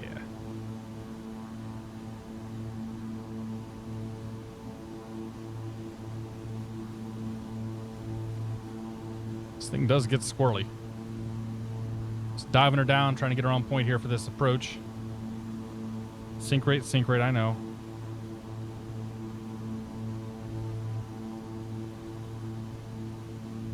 $3:45. Yeah, it was early.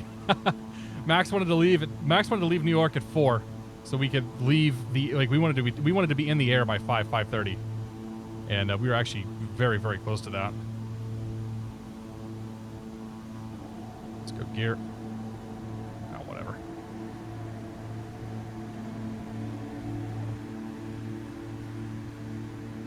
Here, and we're just bringing the flaps all the way down. Going to be a dive and drive kind of approach. Bellingham traffic, Embraer twin turboprop is short final, runway 34 Bellingham. Whew, boy, it sank when I did that.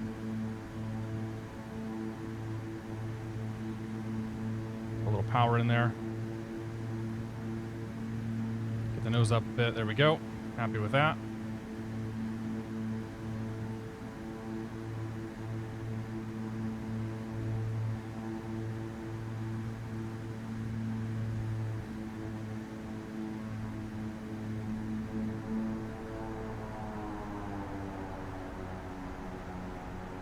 Now there goes Foxtrot. Oh, actually, we're going to make it. What do you know? Let's get our poor man's beta mode. Bellingham traffic, Embraer secure runway 34, Bellingham. We'll just take this straight forward. So that there was a method to my madness for that quick trip, because I get this little longer IFR flight heading down to Olympia.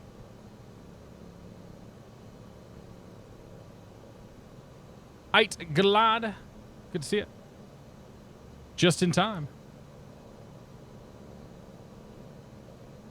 Captain Poppins concerned we're not on the right course. Well, we made it. Either way. All right. Flaps in. We'll go ahead and park her right here, I think. We'll just take a whole bunch of spots up, because that's how we roll. Jonathan Cordova, good to see you, man. How you doing? Hardly felt it. I've heard that before. Wah, wah. Park her in right there. There we go. Let's go. Park brake on. Better than props. Overhead panel, we'll go that off. Those can come off. That can come off. Those can come off, off. And we'll go to external power, inverters, and gens, and engines.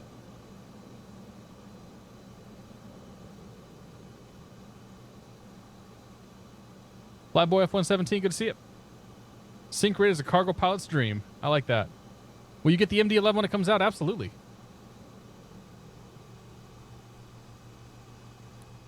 All right. We'll quiet her down a little bit in here. Ladies and gentlemen, welcome to Bellingham. Exterior. How do I open the... Can I not open the doors? Surely I can open the doors. Click on the door and open it. Yeah, there we go. All right.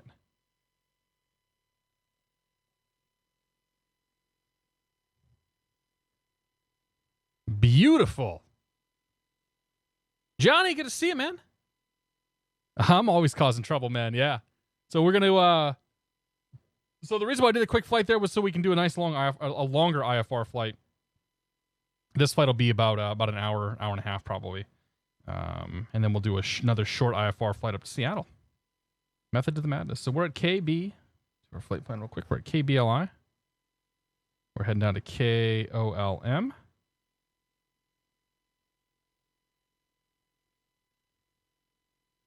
And let's go routes. See what 4 flights got for us. Turboprop, piston jet. I fly that one, right?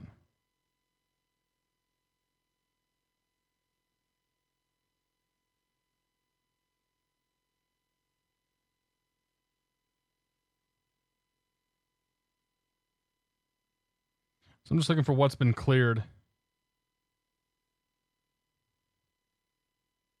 Honestly, this Kino 5 CVV is probably okay. Actually, we'll do Kino 5 Kino CV or no, Kino 5 CVV and then to Olympia.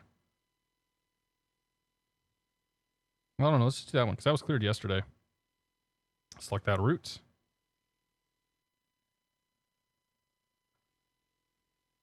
Yeah, I'm actually gonna add before this one Olympia. So insert before Ulm. We'll put the VOR in there.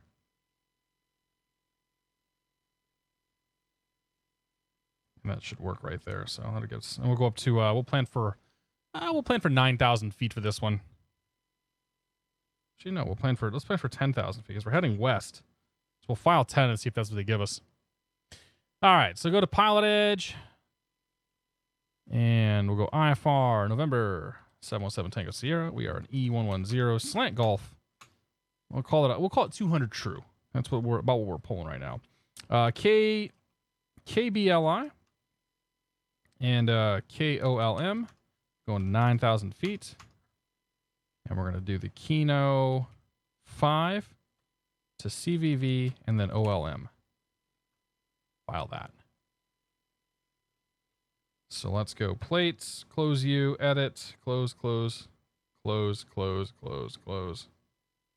Add Bellingham airport diagram, Kino 5 back, Olympia airport diagram.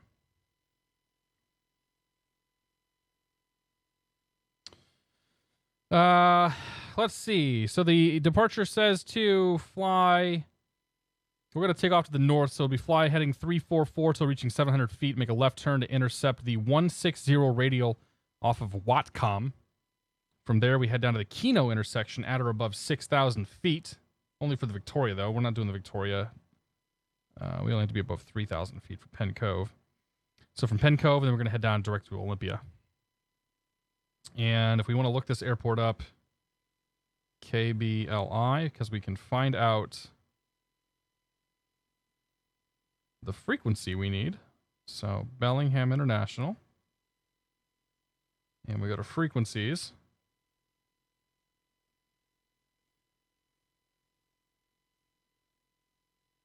I'm going to try 32.7. I don't think 32.7 is going to work. So we might have to call Seattle Center here. So if we have to do that, let's find the Seattle Center frequency. So normally you'd look there, you'd say, okay, what's the approach? Who's the approach controller up here? I doubt that 32.7 is actually modeled since none of this stuff is none of this stuff is handled on PilotEdge. So we'll go to Aero VFR. We'll go to low sectional here.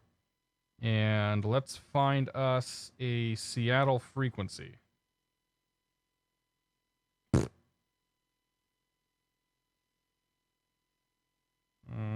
Let's change it over to high chart. I know we'll find one on the high chart. There we go. Seattle Whidbey Island, 134.9 or 5.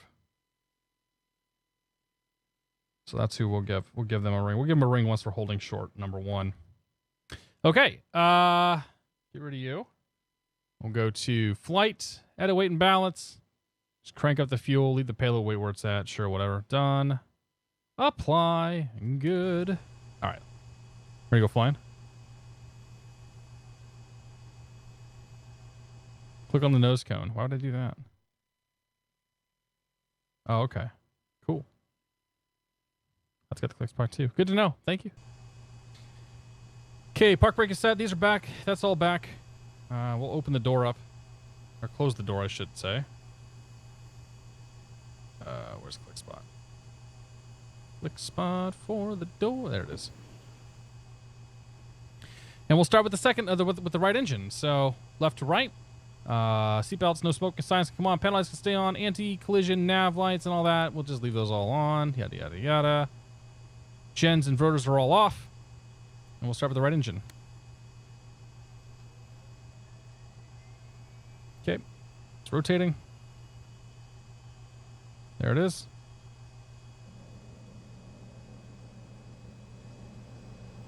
And RPMs are coming up.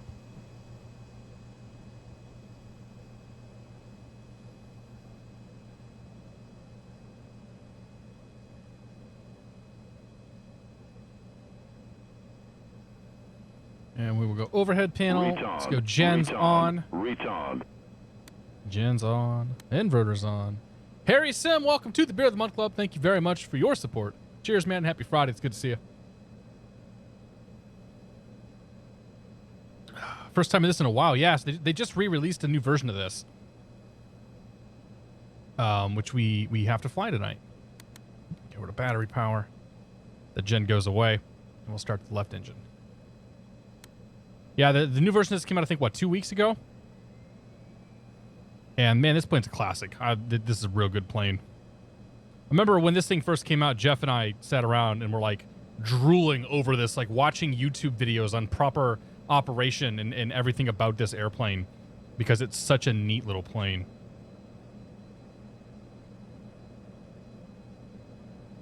Okay, bring the gens on, inverters on, inertial separators. Okay, that's good, that's good. Pitot static, come on, overhead panel's good. Forward panel's good. We'll reset the totalizer. And what we're going to do is taxi our way down to the end of runway 34. And then we'll call up departure and see if we can get them on the horn to get us out of here.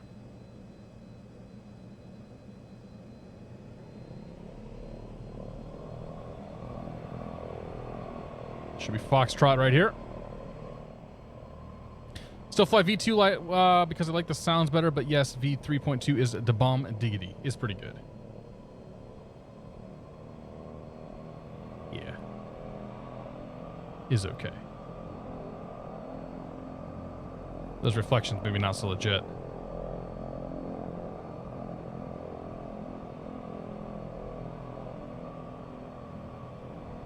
Should have been 9 months, but I was in Australia with no service. Ah, dude, that sucks.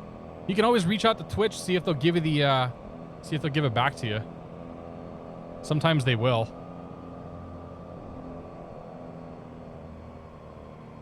Just like, hey, like I was out of the country, didn't have any service. Couldn't help it. Welcome back, Harry, though. It's good to have you here.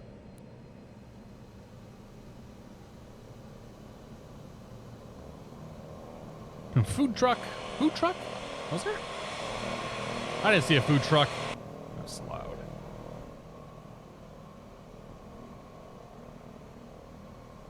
Drew Simulator Wick, good to see you, man. Happy Friday. If there's anybody else I've missed, I apologize.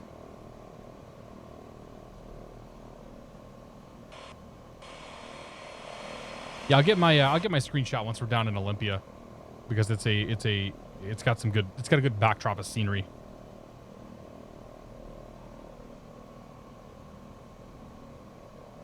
I did notice once again, though, that the turn coordinator's backwards. Yeah, you can always reach out to support and be like, hey, this is the scenario. Like, worst case scenario, they'll just say no. You. And we'll delete flight plan. Oop, back in left. B. Retard. L. I. Dustin C., thank you very much for 5 months of support. Mr. Dustin C., cheers to you, buddy. I do appreciate it. Hope you were doing well.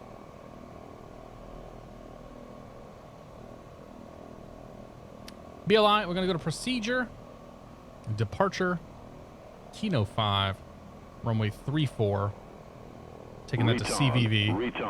Load.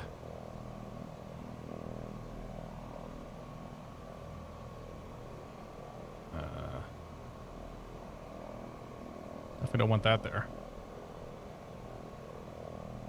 Jack 150111. Welcome to the Beer the One Club. Thank you very much for your support. Cheers to you, buddy. Appreciate it. Have not seen you say anything in chat, so hope you were doing well. After CVV is going to be Olympia.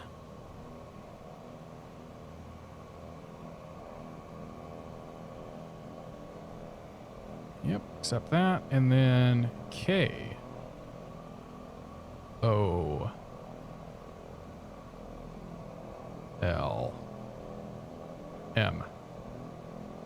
Cool.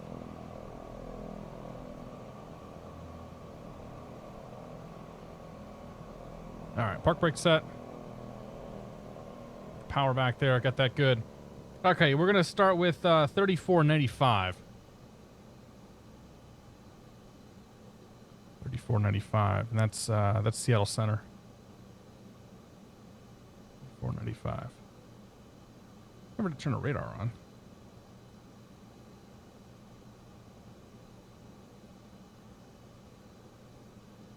I think it works. I don't know.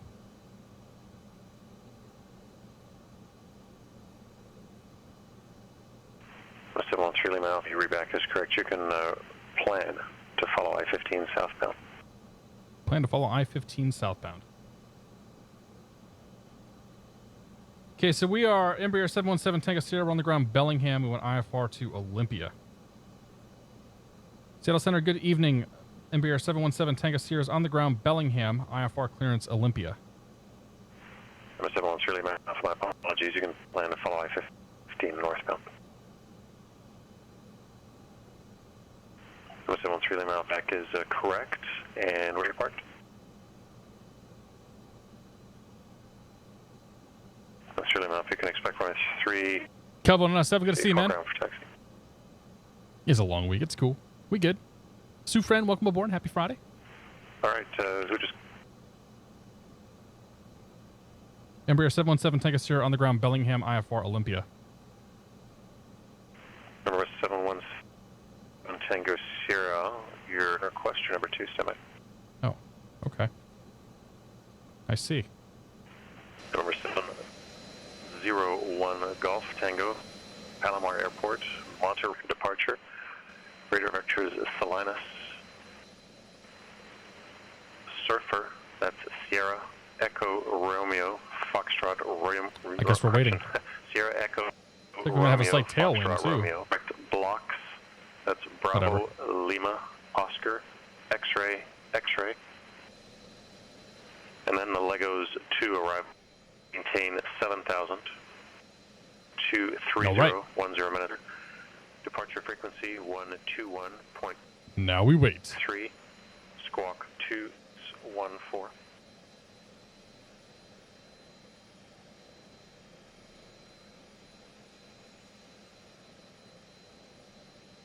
We do Portland to Vegas.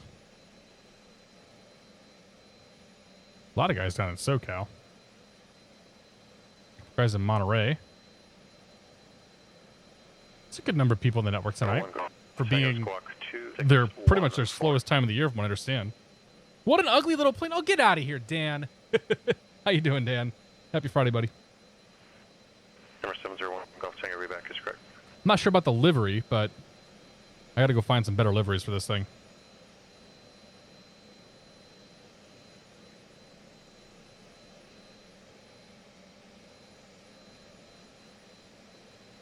Booty boo doo doo.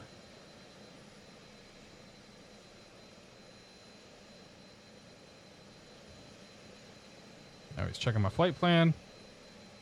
Getting ready to give me a reroute because why not?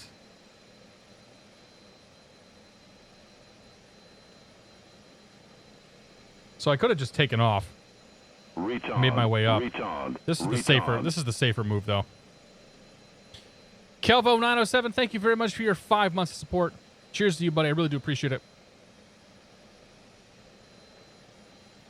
How do I like this versus the Saab? Honestly, I prefer this plane to the Saab. The Saab is a more airliner and faster and more complex airplane. This one's pretty simple to fly. Like it's a tough, like it is a difficult plane in some ways. Number 717 Tango Sierra cleared to the Olympia 5 departure Penn Cove transition. Then as filed, maintain at 9,000. Departure frequency 126.6. Squawk 5335 and hold for release. Good to Olympia, Kino 5. Stand by. How's that? 717 take us here, clear to the Olympia Airport. Kino 5 departure, Hidden Cove transition as filed. 9,000 departure, 126.6, squawk 5335. Embraer 7 take us here. Number 717 Tango Sierra, reback is correct. Advise number 1 ready for departure. And we are number 17 take us here. Number 717 Tango Sierra, you are released for departure. Report airborne. Clearance void if not off by 0110. If not off by 0110, advise me no later than 0115 of intentions. Time now 0100. Change to advisory frequency is approved. Okay, 0110, and we'll see you soon. 7 take us here.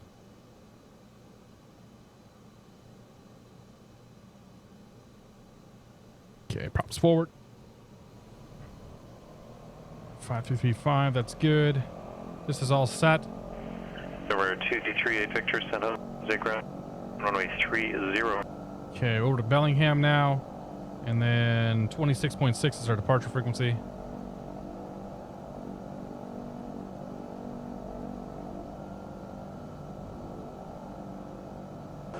Put our flaps 25. Check our flight controls. Box them in, good.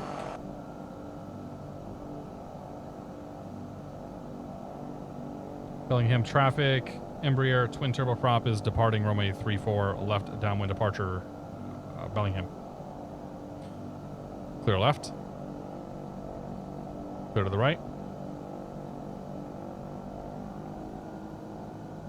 Lights. Camera. Set. Action. Full forward. Flaps 25. Good to go. All right, let's go flying.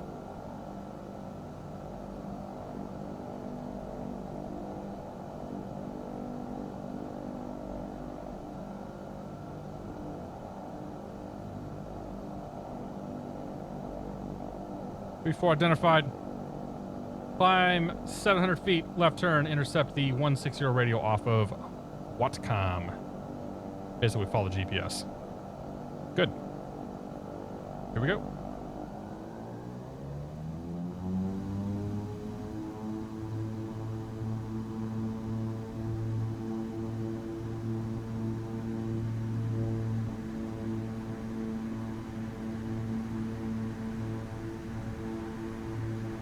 Airspeed's alive. Instrument's stable. Forgot to trim again. It's good rotation speed right there.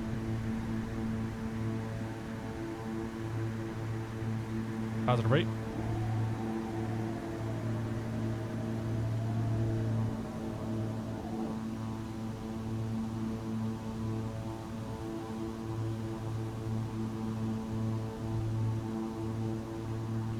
Flaps in. Speed 140, 700 feet.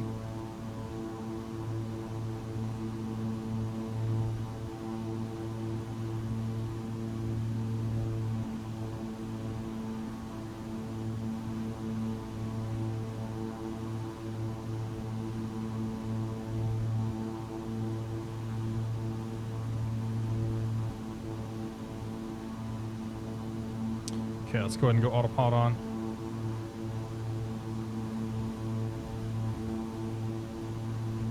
Keep the turn going. Keep the speed coming back. Nose her up a little bit there.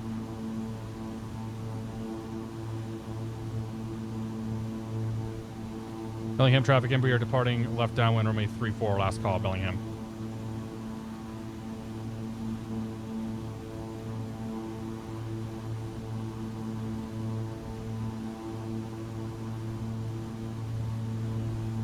Oops, clear that. Didn't mean to hit that button. There we go.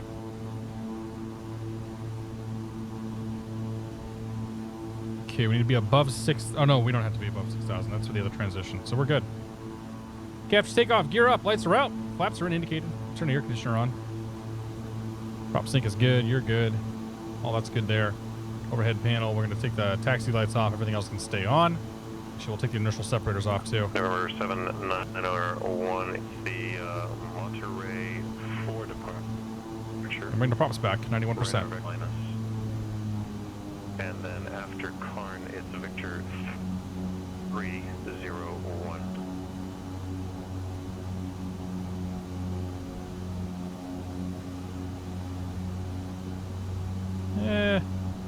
Close enough right there.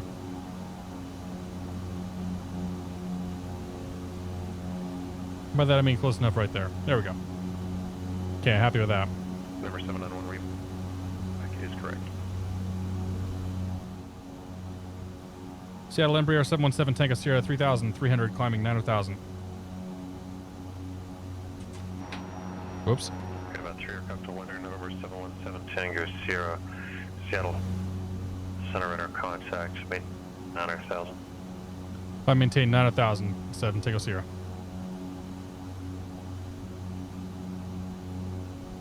Okay. Looking good. November 791, 121.3 is your in your squawk. Your red back was correct. 5013. Hang on. Who else was calling?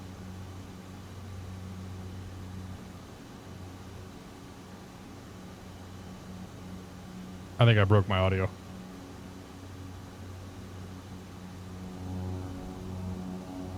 Not sure why he started coming out of the left side all of a sudden. We're good now though, right? Everything sound okay?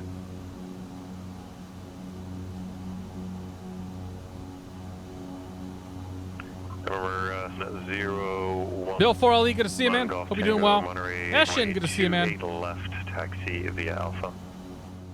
King of the North, welcome aboard. Anybody else I missed? Hello. Anybody else? Watch Grass, good to see you. Sorry about that, guys. We're taking off out of Bellingham on our way down to Olympia.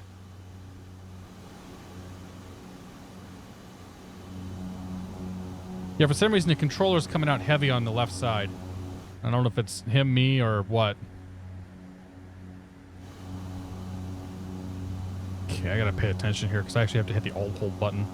So we got 4,000 to go.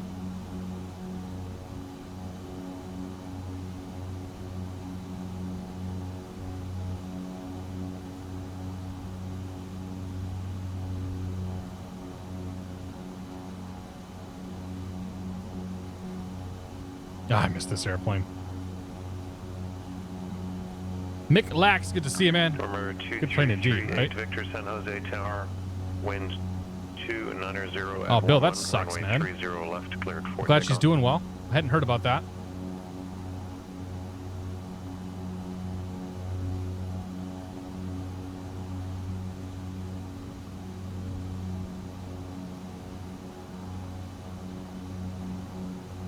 November 7-3 Lima Alpha, Salt Lake City ground, runway Just cruising, 35, man. taxi via. Well, we're climbing, and then we'll be cruising. Just keep an eye. So we're watching temp, we're watching torque. Temp's pretty much our limit. Temp is our limiting factor right now. We have like technically I have more power I could give it in terms of torque and throttle, but that would redline the airplane, and I don't know with the smoke. Even though the smoke button's already illuminated here, I don't know. We can make it smoke. Oh no, my engine's smoking. The poor man's contrail.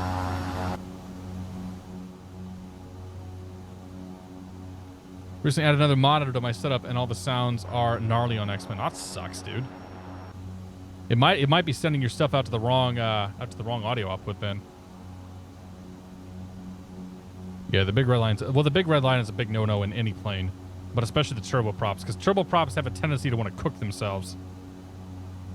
There's always more power you can get out of a turboprop if you actually need it.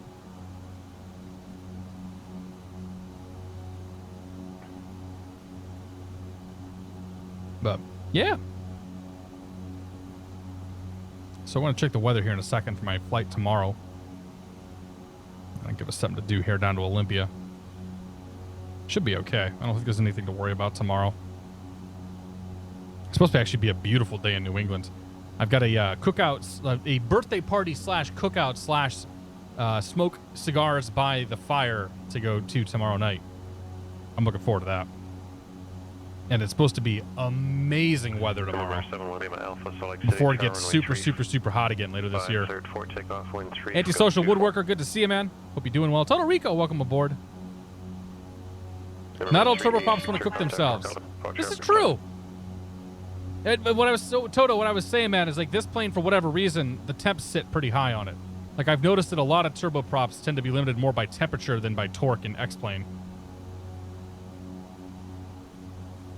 Because we're, 600 feet per minute. I guess I could push it forward and, skirt that red line a little bit more if I wanted to. But I don't want to get too close to the red line because in X-plane it's like a super binary process. Either you're screwed or you're not screwed. Bananagram, good to see it. I know you're being smart pants, Toto, but that's okay. We're gonna have that chat, okay? Boondock, Lucas says hello. Hello, Lucas. How you doing, buddy? If everybody could do me a favor and say hello, Lucas, in chat right now, please. Lucas is my buddy Andy's son, and he's a good dude. You guys got to say it. You're gonna kill me if you don't. I'll look like a real idiot. There we go. We got one. We got a few. Euphoric Ranger, good to see you, man.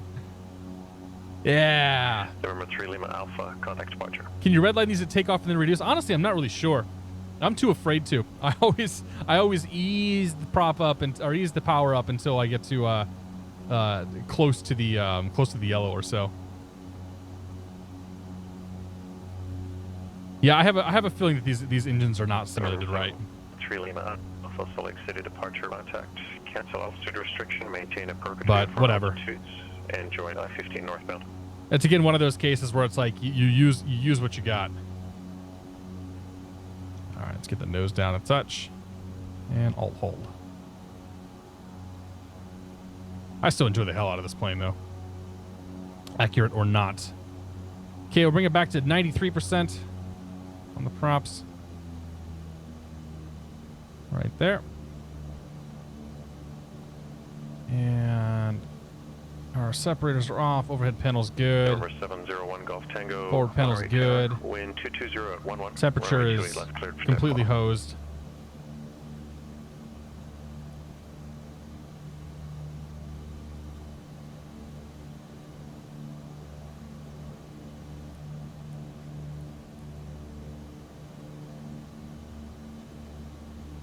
Oh, you know what? That's right. This is backwards. You turn it right to make it hotter in here. Yes. Like straight up and down should get a decent cabin temperature. So Keoghan could take his jacket off. What does that say? Auto trip. Okay.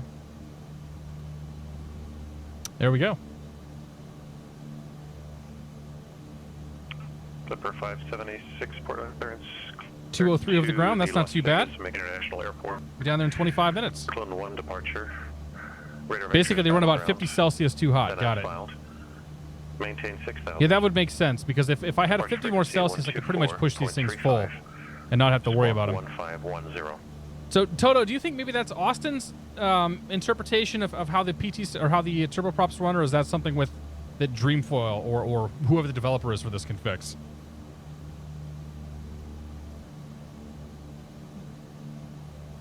Power is a blood sacrifice. How you doing? How you doing, Five Chickens? Good to see you, Ian.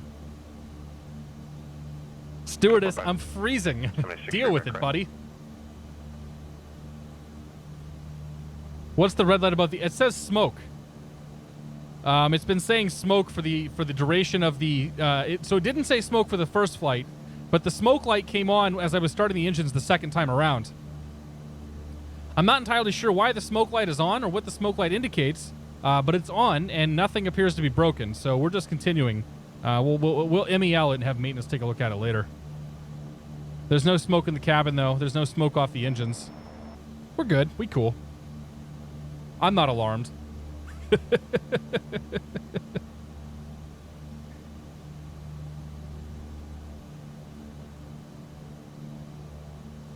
So Austin's engine model does something, and then Dev has a ton of movable levers and plane maker to adjust how it behaves. Got it. And don't smoke, kids. This plane is a bad influence. I like it.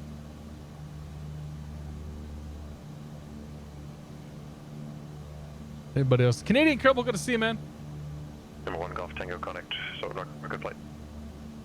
Or have a good night, I guess. Taking off, looks like. Put out the cigar, maybe the light will go off, right? I know. So there is no lavatory to smoke in. I mean, if somebody was smoking in here, we'd probably see it. It's a good chance of it, at least. Number 70 Golf Tango, NorCal departure, radar contact. Climb and maintain followable 190. That's the Marlboro light. Didn't the Marlboro man die of lung cancer? Can you turn the temp down? It's a bit too hot. Get out of here, Mr. Falcon. It's 20 degrees Celsius. That's like 70 degrees. That's perfect. Number 1 Golf Tango, right direct. Vinco 7, good to see you, buddy. We're chilling, man. Making our way down to Olympia, doing some Pacific Northwest flying. I was hoping to show off the new Seattle scenery, but yeah, about that. Boeing 2044 Heavy. Clearances on request, standby. Got about 20 minutes to go. Just about, what are we at beam now? Just about to beam Arlington, where our last flight was out of. Are you still in takeoff EGT range? I don't know. Probably, but we're gonna leave it there anyway. The engines aren't cooking themselves. If the engines aren't on fire, that means we're okay with power.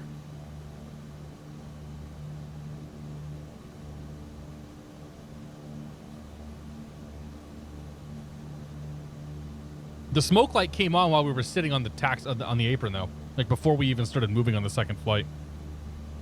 Am I gonna fly over KTIW? I don't know where that is. KTIW.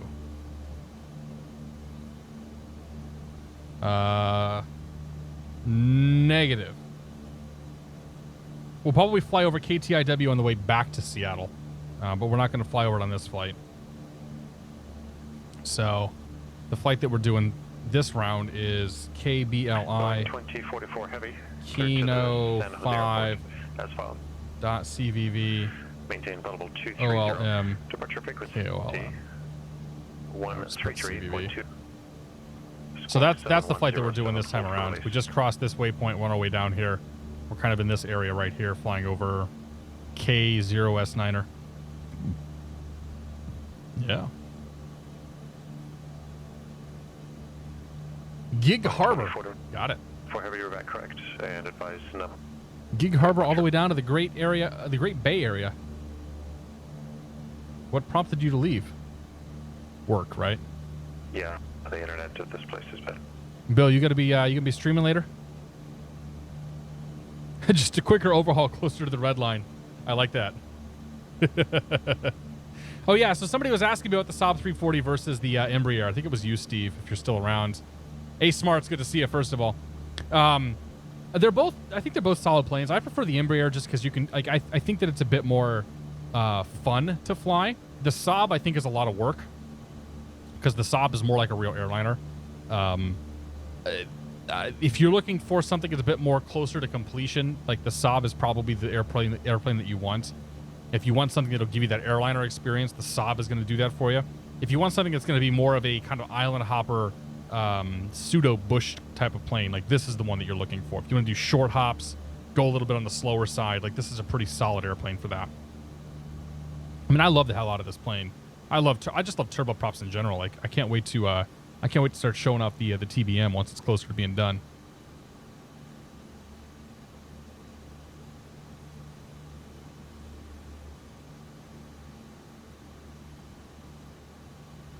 That's what Seattle looks like. That's what Seattle looks like on a typical day. True. I'll give you that.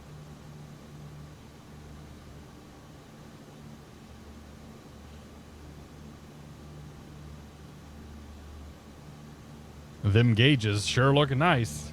Yeah. Roundy steam gauges.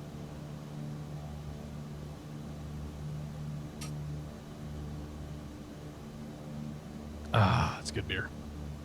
November 717 Tango Sierra. Contact Seattle approach 125 points. Can you repeat the frequency, please, for 7 Tango Sierra?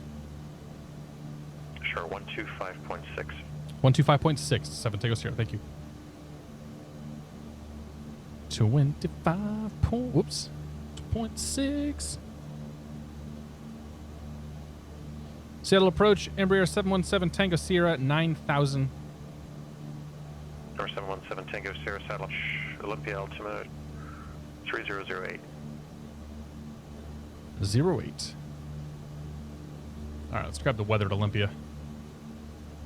2707 knots, 4 mile haze, smoke, scattered 4,000, 19 Celsius, altimeter 3008. 08, right there. Okay, so we're probably gonna probably should get an approach on this one. Probably gonna be the RNAV 35, 2707 knots. I'll plan for the RNAV. Let me just get the ILS 17. See if they'll give that to us. Yeah, I'll see if they'll just give us the ILS 17. That's a lot easier. If you could please log off and change your call sign. Get off my network. Alpha Lima 636. What am I drinking tonight? I'm drinking a homemade chocolate stout. Yeah, you just have AA. I made it earlier this year, and it's pretty good. Yeah, really crappy visibility. It's been bad there. You can expect the ILS runway 17 here. 7 take us here. Okay, that's what I thought. All right, let's brief the ILS.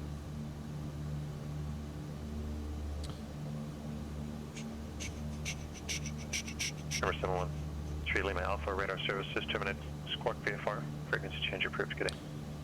Okay, we're gonna fly the ILS localizer, or the ILS will be 17 into the Olympia airport. We're gonna tune into 111.9er in nav 1.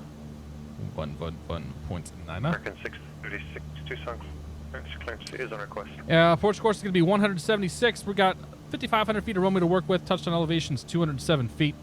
Olympia Tower 124.4 once we get a little closer. We're going to expect vectors for this approach. Vectors will take us all the way down to a crossing altitude at Olympia of 2,400 feet.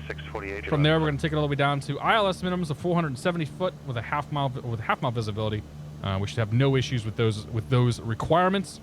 648 clearances. In the event of a missed approach, we are going to climb to 1,400 feet, then climb to 5,400 feet on the 176 radial into Olympia, and then go off to the. Oh, sorry. I totally messed that up. The 176 radial out of Olympia to the Cetra intersection identified by 15 DME. Hold there, and we're going to climb to 1,500 feet in the hold. Easy.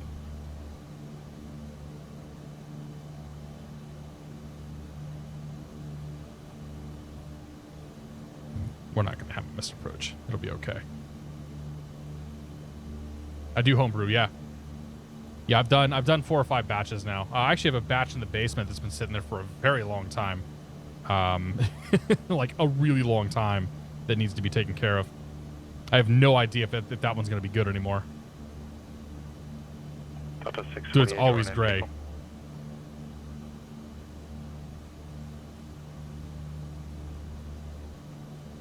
So our controller right now, he's an airline pilot, and he controls from hotel rooms while he's traveling. Super nice guy. I met him at Flight Sim Expo. Number 701. Very, very, very nice dude. Oakland Center 128.7. My home brews are always terrible. I mean, it's possible that my brews are terrible, but I think they're good, you know? I like them. That's all that really matters to me. But I make, not only do I make my own beer, I make my own wine too. And we've got the wine process down pretty good. It really comes down to just cleaning and being sort of anal retentive about how you do stuff. So, as long as you're really good about cleaning, then, you know, it's really not like that introducing contaminants into any of your process is probably the number one reason why you would lose a batch. And it wouldn't be very good. Number 70 Golf Tango Oakland. When was the last time I actually bought a beer? Oh, I buy them all the time, dude. I mean, I like my homebrew stuff, but I go out and I probably buy like 4-packs and whatnot of beer a couple times a month. So I think it's been a month or so since the last time I went. But I do definitely buy a lot of beer. He's a pilot for whom? I have no idea. I actually don't know. McShiggity Pilot, it's good to see you, my friend. I got your text messages, by the way. I'm going to do it this weekend. I just haven't had time to. But McShiggity Pilot, thank you very much for 15 months. Cheers to you, buddy. Delta 648 to the Phoenix Sky. It's a good beer. Harbor International Airport. McShiggity Pilot, I was talking to This You'll Not Found last night. We're gonna try to figure out a time where we can all get together, grab a beer or something down there. Departure frequency 125.1. Because we also got Cole Freeman down there. We got to meet up with too. All the cool cats.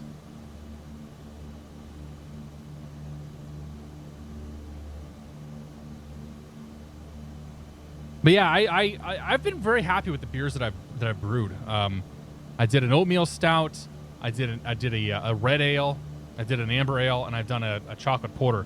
And all of them they've all turned out I think pretty well. Like, I've enjoyed drinking them. And I say this with my wine too. Like, if you don't like it, I don't care, because I do. So I will drink it. Now I have a New England style IPA that's been sitting for a very long time that needs to be taken care of. I really have no idea how that's going to be, but we shall see. I'll probably try to bottle that here in the next week or two if I get some time. We'll call it the baby brew. I don't know. And it's almost wine season too, so we're gonna order our grapes probably the next month or so. Maybe I'll set the cameras up outside. We'll do a wine making live stream. You guys can listen to me just curse and swear and get really upset. Yell at my wife a few times probably. New England, no, not a New England stout, a New England style IPA. So it's a distinct kind of beer.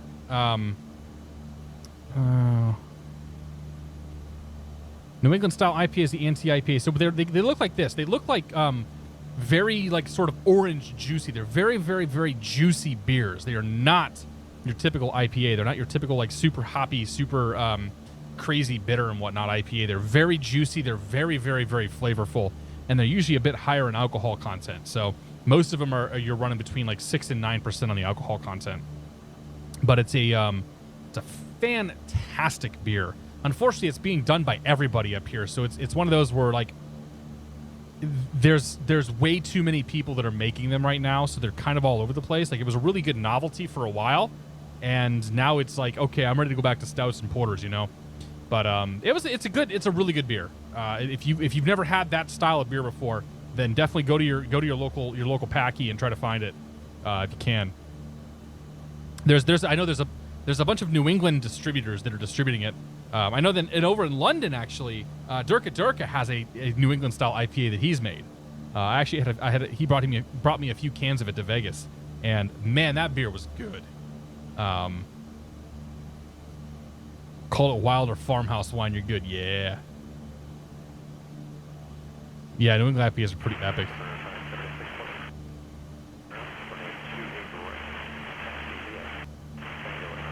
Uh-oh.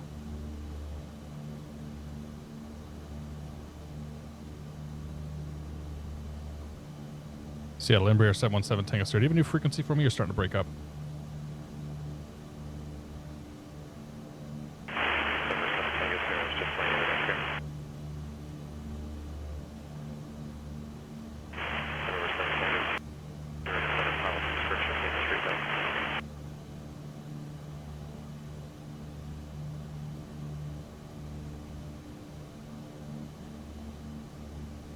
7 Tango Sierra. I still, can you repeat the frequency one more time? You're still breaking up pretty good. 717 Tango Sierra. Pilot's discretion. Maintain 3000. Okay, I got the 3000, but is there another frequency that you can send me to in the meantime?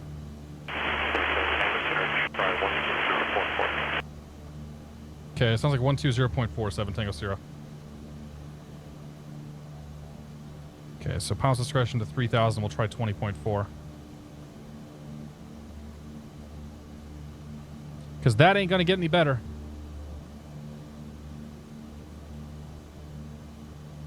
Seattle Embraer 717 Tango Sierra, it's 9,000, 4,000, 3,000 PD.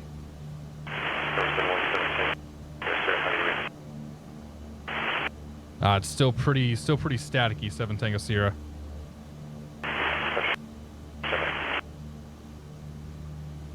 We'll have to probably let the boss man know. Let me see here. PWT.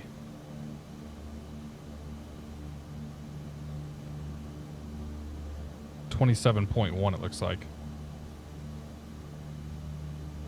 So if I have to, I can go to 27.1. That should be a little closer.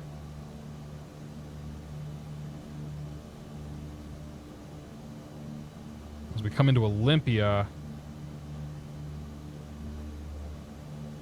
Olympia's 21.1.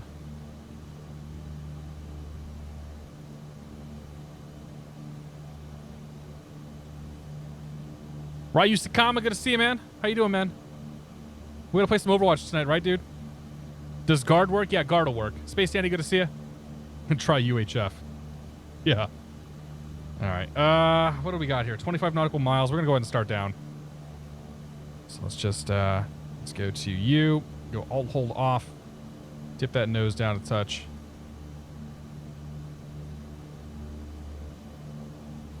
Not quite that much. Oh no. Oh no. No, no, no. No, no, no. Up, up, up.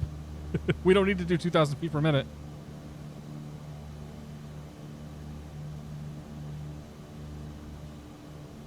God, the altitude hold on this thing is so weird.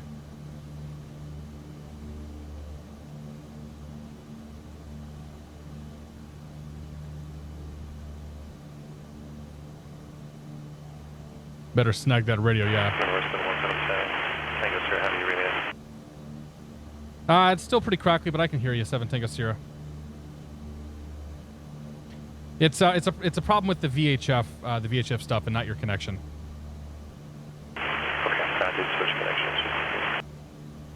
Yeah, sorry, I should have clarified it first.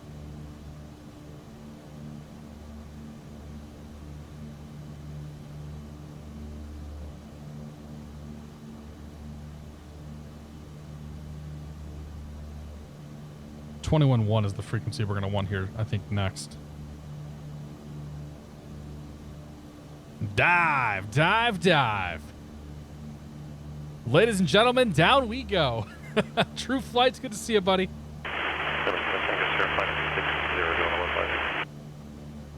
060, join the localizer, 7 Tango Sierra. This doesn't sound right. Was it 160 for 7 Tango Sierra? Okay, 160, 7 Tango Sierra. All right. Heading.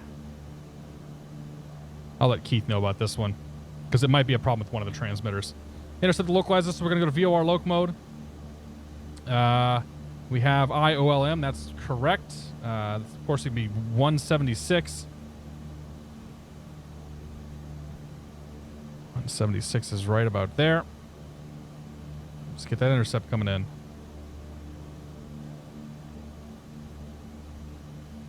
Keep the power back.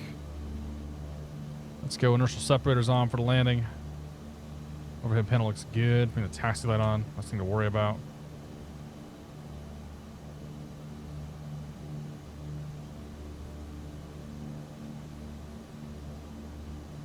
Okay, we'll start getting that localizer in.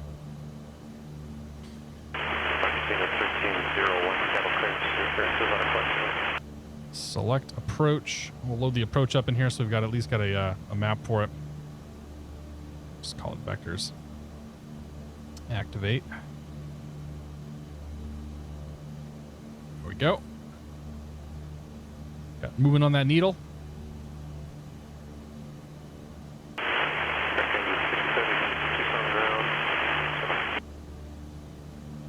Yeah, I suspect it's just an issue with this transmitter. I'll let him know. It's not a big deal. Where are we at? We're about 2 hours 20. And we're on 1, 2...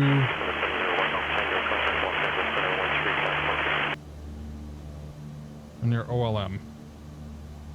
Oops. Oh, I overshot the localizer. Shoot.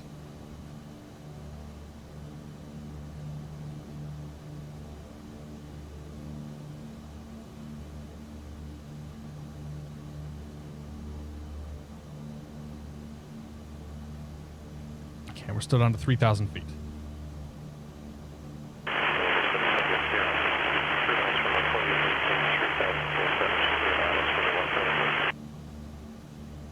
.3,000 crude ILS 17 approach or Embraer 7 Tango Sierra. 7 Tango Sierra, extra maintain 2,000 till established. 2,000 till established, 7 Tango Sierra. And there you just magically came back. Well, that's weird. Alright, so 2,000 till established, and at 5,000 feet, it completely... You say it's better now? 100%, 7 Tango Sierra. Number 7 Tango Sierra, attack Olympia, Tower 1244. Over to Tower 24-4, 7 Tango Sierra.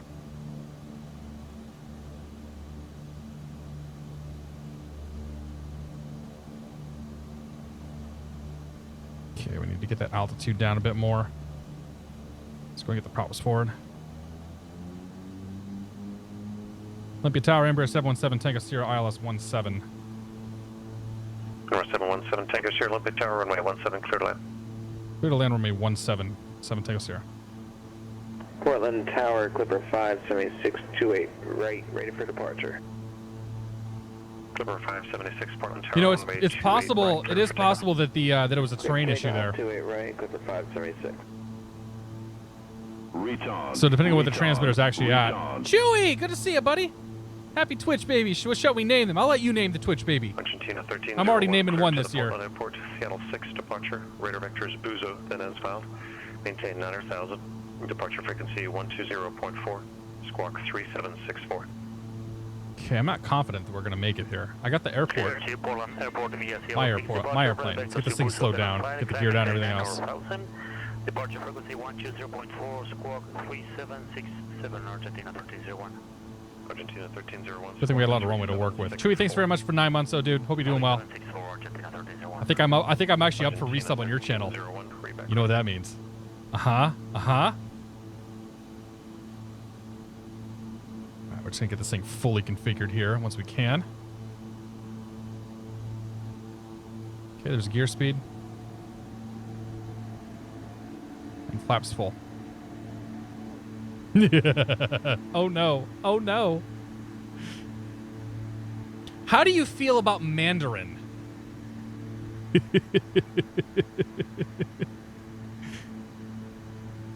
Okay, gear down, 3 green, flaps are down and indicated. The lights are set, we got clearance, we got the runway. All we gotta do is get that altitude down a little bit. Number 2338 Victor, contact NorCal approach 120.905. Okay, there's 3 white, 1 red. Number 3 Victor, 120. 2 white, 2 red. We'll throw the power in. And Tucson Tower, American 636. There's our glide slope, we're a little below the glide slope. Little right, or a little left of center. This plane is very squirrely, though. 636 Tucson Tower, runway 29 right, clear for takeoff. Clear for takeoff, 29 right, American 636.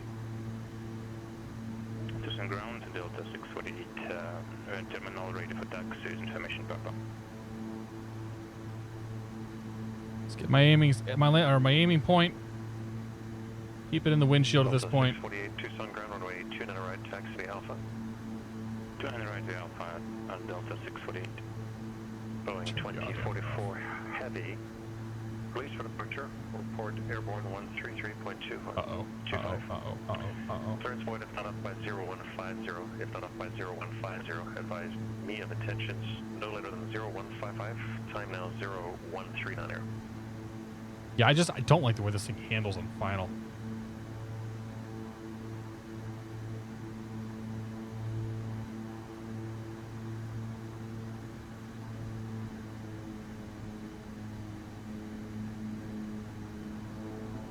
Number 2238 Victor, NorCal approach, say altitude. Altitude.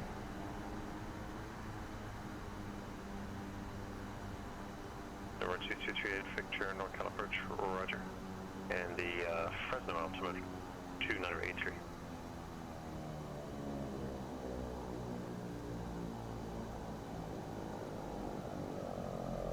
I'll take it. I feel like I need to be faster coming in there. Like, the approach speed says 84 knots. Man, that doesn't feel right. It feels like you have no control over the aircraft.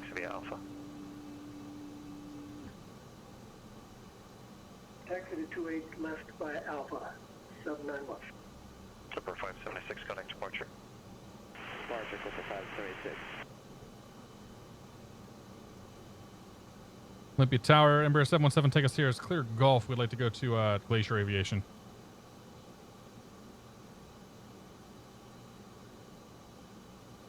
Number 717, Tango Sierra, taxi to parking via Foxtrot, cross runway 26. Foxtrot, cross runway 26, 7 take us here. We'll see you in a few. All right. American 630. We'll just leave all the lights on until we cross that runway. American 636.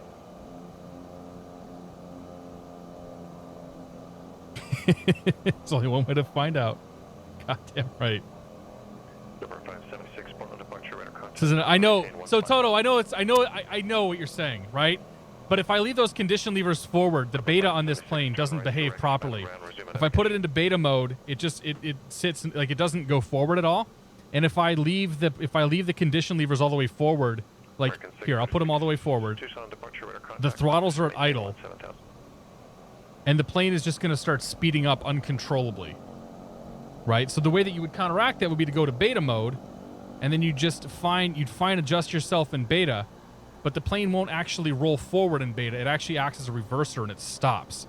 So the only way I found to taxi this thing properly is to pull the condition levers back all the way to low idle, and then I actually have some bit of fine control when I'm in the taxi. So that's my hack job to get around what I'm assuming are probably incorrect behaviors in the engine.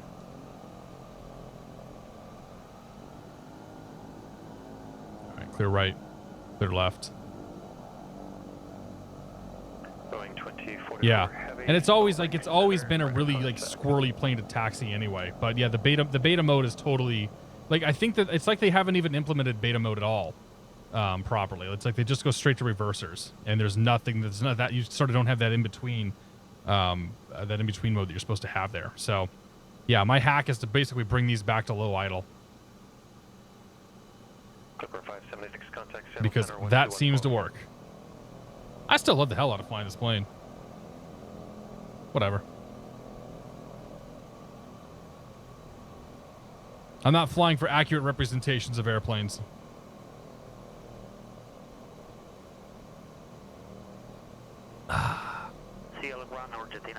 I wanted Glacier, but I guess I'll take this up here in front of me right now.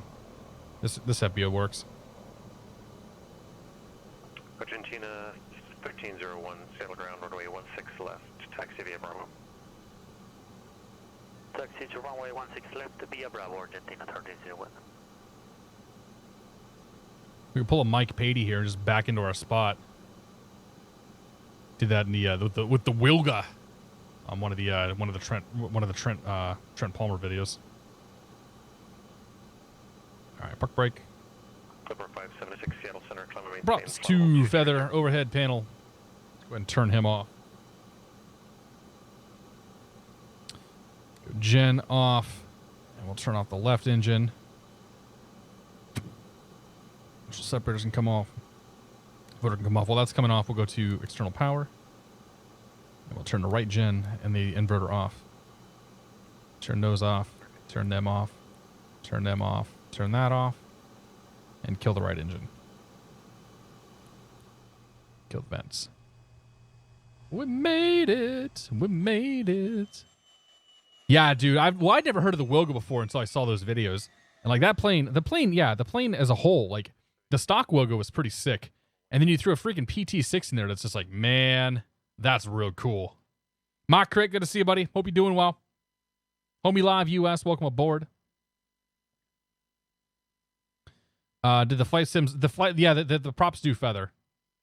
They actually do, they do feather. They are animated.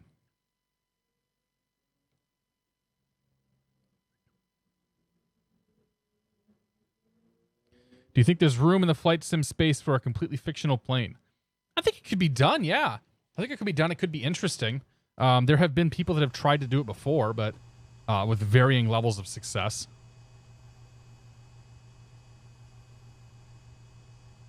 I don't know. I don't know what you would do. Like completely. I don't know what kind of complex model you would put together. I guess you could do like an experimental type of airplane, but yeah, I have no idea. Okay, we're gonna do one more flight, make our way up to Seattle, and then we'll call it a night. That was a good flight. I enjoyed that. Seems that we broke PilotEdge at some point though too. I gotta send that over to Keith so he can investigate and see if that's actually a problem or not. You can make your own plane, yes sir. It's about fidelity though. It's about a fidelity and like something that people are willing to actually fly. So we're doing KOLM. Nope. KOLM. And we're going up to SeaTac. This will be a real short flight. Go to routes. Direct. Okay. Hell, I'll just file direct. That works for me. They're going to vector me anyway once we get in close. What altitude have they chosen for this? 3,000 to 4,000 feet. So we'll do direct 3,000. Because why not? All right, do that. IFR. November 717 Tango Sierra. It's going to be E110 slant golf. 200 knots. KOLM. Actually, this is probably closer to 180. KC. We're going to call 3,000 feet and direct.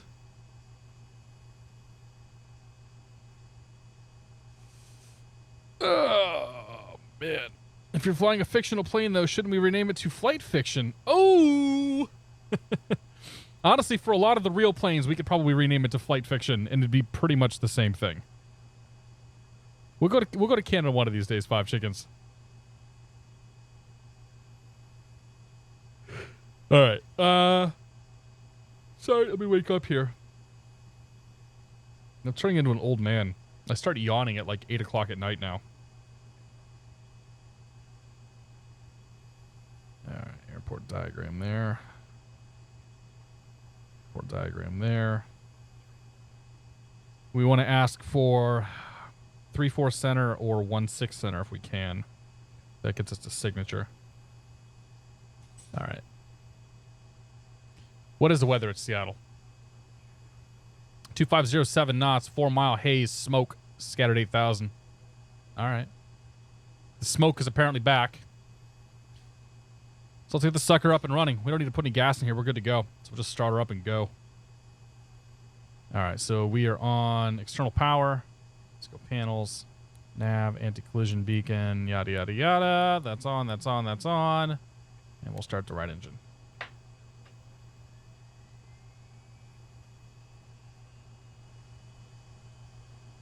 Okay.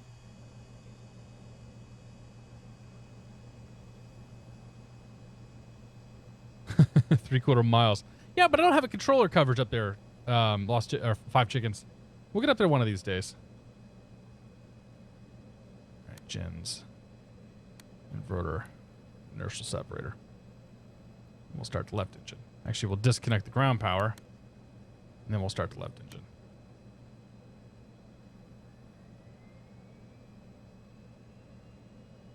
Boom.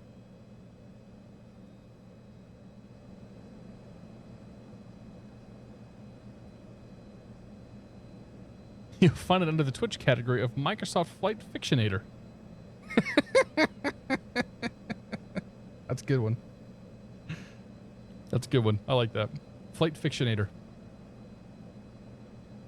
Gen. Oh, nope. No starter. Gen. Inverters. Separator.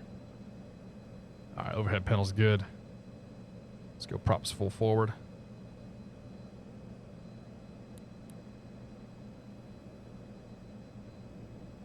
All right. That'll come eventually.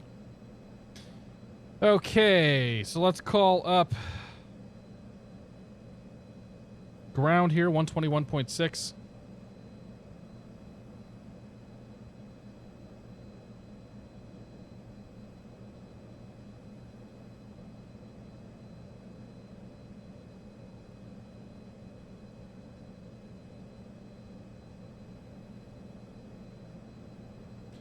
That'd be ground Embraer 717 Tango Sierra IFR Seattle.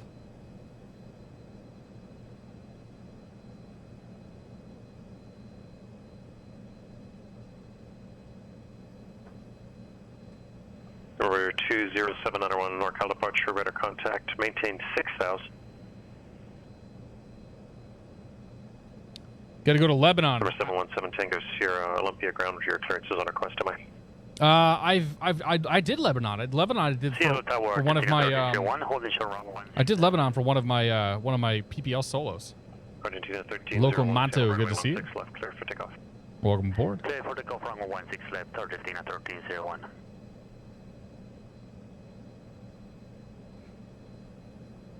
Got to get some K-Boss. Well, Boston's really tough to spot, like unless you're on the waterfront. There's a few places downtown where you can go. There's a couple places up like just a little bit north where you can go, but like Boston, I think is quite difficult to spot unless you're in the harbor. And honestly, I live underneath the approach path for Boston, so I go spotting all the time. They go right over my house, pretty much every night. I don't even know. Maybe I haven't heard any tonight though. But let's see here. November 791, turn right, direct Salinas, resume navigation. Oh, which way are they landing? Yep, they're landing over top of my house.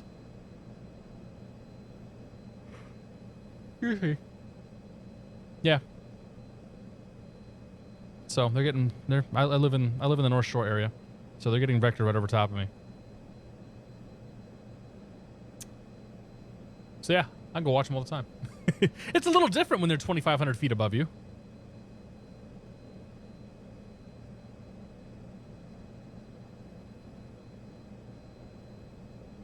Top floor central parking structure. Security doesn't like cameras and stuff up there now. Ah, $30 to park. Gotcha. Yeah, I guess I never thought about that. People get all weirded out when you're filming planes in general. Like the best I've seen for observation has been Las Vegas so far, because Las Vegas actually had an observation area set up. I went and we did some plane spotting with Squirrel. 17 Tango Sierra. Okay. I don't think he likes my direct filing. 17 Tango Sierra, clear to the Seattle Tacoma International Airport. Yelm 5 departure. Radar vector Seattle. Maintain 3,000. Departure frequency 120.4. Squawk 5335. Good to Seattle. Yelm 5 Seattle. 3,000 departure 120.4. Squawk 5335. 7 Tango Sierra. 7 Tango Sierra, we have correct.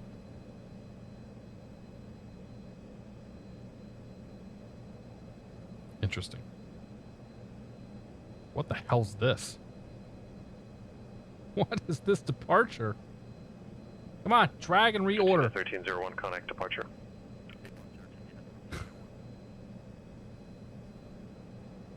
Oh, I see. Interesting. It's a vector departure, so we're just going to be 064 on departure. That's easy. 064 in the heading bug. 064 right there. There we go. Okay. And then to the Seattle VMR. So let's bring you up. Let's go to flight plan, menu, delete, KC. Nope. We're not C. Where are we? OLM. KOLM. OLM.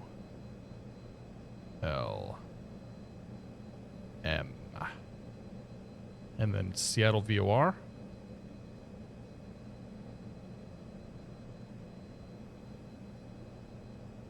I used to think that programming these in the real world would be easier. It's not. It's actually just as difficult, like just as tedious to program these things in the real world as it is in the sim here.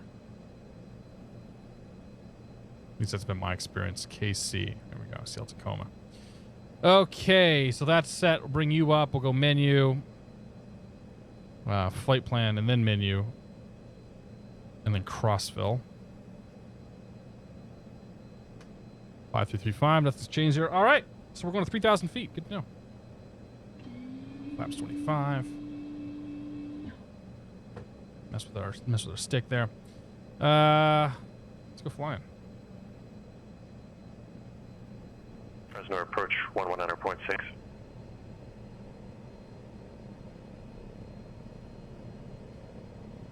And we'll get the weather real quick.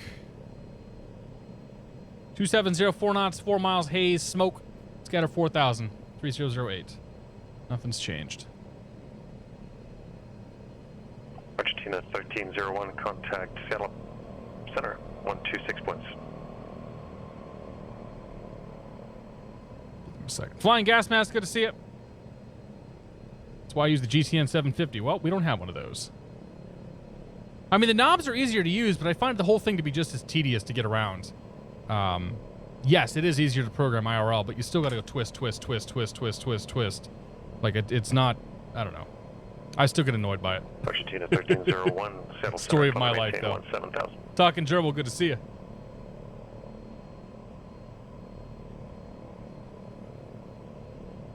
Take it easy, McShiggity. Have a good night. Olympia ground, Embraer 717 Tango Sierra is the Foxtrot with the weather for taxi.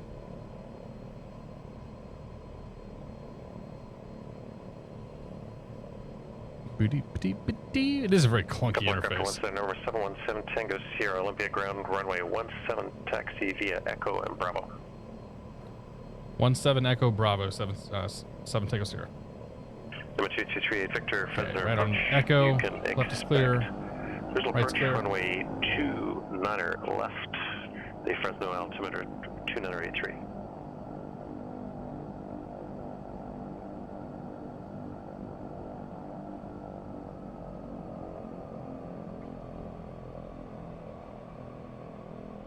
Number 38 Victor, you can expect the visual. Alright. If you like the GPS, let me know. Is somebody else down here? I thought I saw... Yeah, there's somebody here. Where's he going? Roger, you can expect that. 4 Mike in a T210. Whatever that is.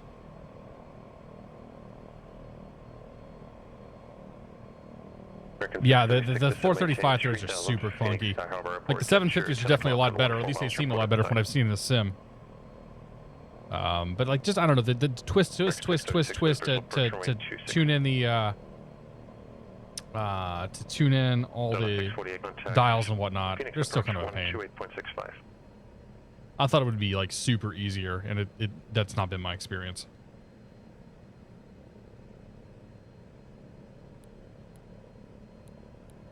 Lights.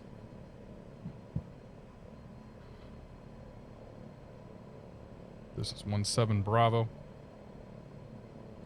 There's tower. Departure's 20.4. 48 to expect the visual approach runway 26 Phoenix altimeter 2974.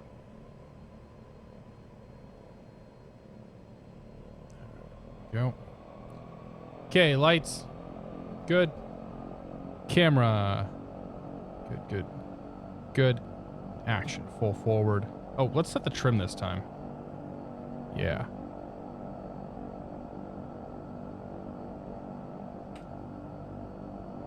Olympia Tower, Embraer 717 Tango Sierra, holding short runway 17. Number 717 Tango Sierra, Olympia Tower, runway 17, clear for takeoff. Clear for takeoff, runway 17. Embraer 7 Tango Sierra. Go to the right. Clear to the left. Let's go flying.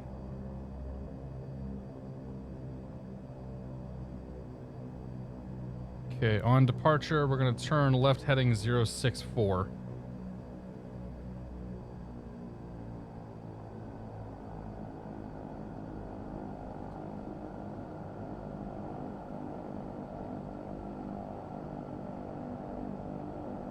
All right, let's go.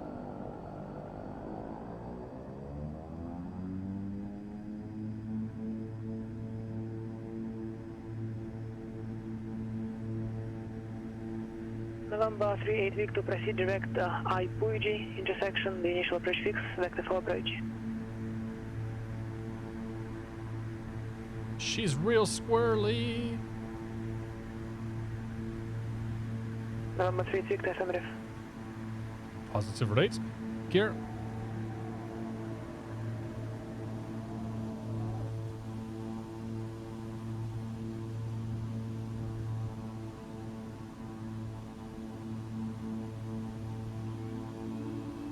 Flaps in. We'll go ahead and start our left turn.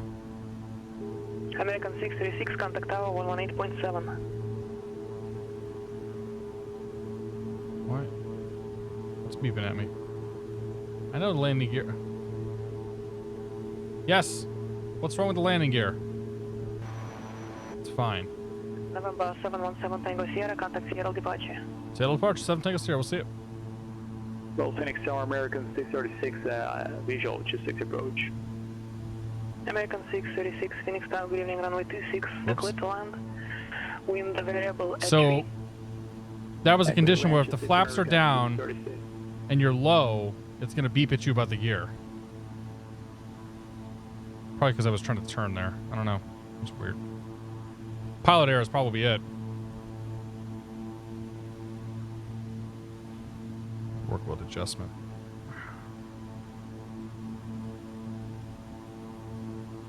Seattle Embraer 717 Tango Sierra 1,700 climbing 3,000. November 717 Tango Sierra, Seattle departure, very contact. 91%.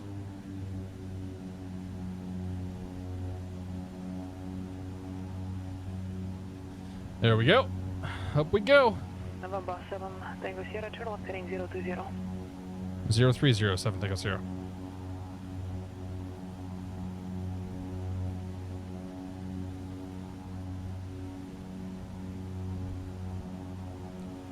That nav flag is awfully... Actually, you know what? We can get rid of that. I can tune into Seattle 116.8 and take care of the nav flag. November 28 Victor, cross I-Puigi at above 3000, cleared Oh, out I now, meant runway 16. approach. There we go. Nav flag done. We'll see what they end up doing to us for an approach. Less than 1,000. We got 200 to go. Start getting the nose over.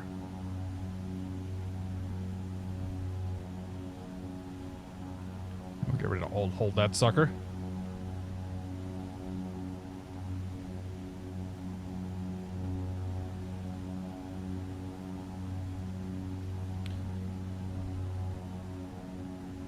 And there's 3,000 right there. We'll bring the props back to 83%.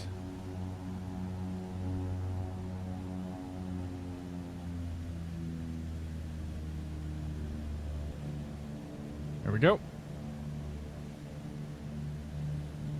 And our November 7 inverters. Tango Sierra, flight heading 015. 015, 7 Tango Sierra. Delta 648, contact approach 120. I forgot he likes his 5-degree headings. I wonder if he's vectoring me for a visual. American 636, taxi to Gateway Charlie, 7 Charlie, monitor ground, have a good night. Ship saw, welcome aboard. That was a Centurion, okay. Makes sense.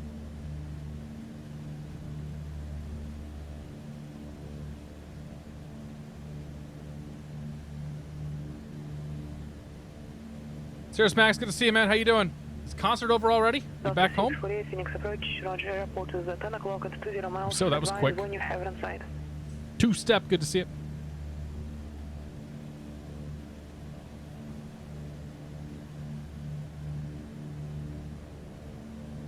Oh, was that from me?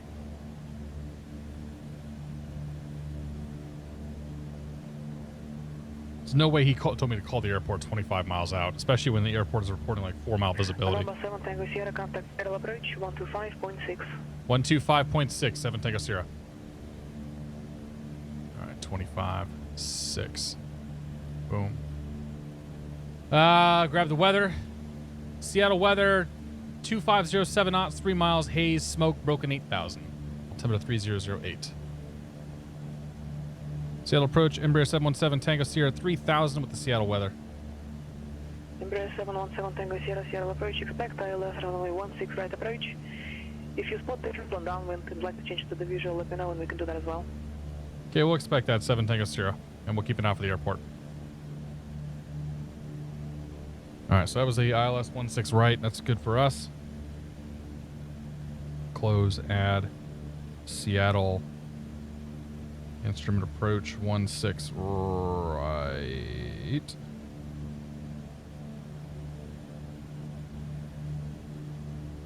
Okay, we got Seattle ILS 16 right approach. We're going to tune into 110.75. 110.75. Boom. We're going to expect vectors to final.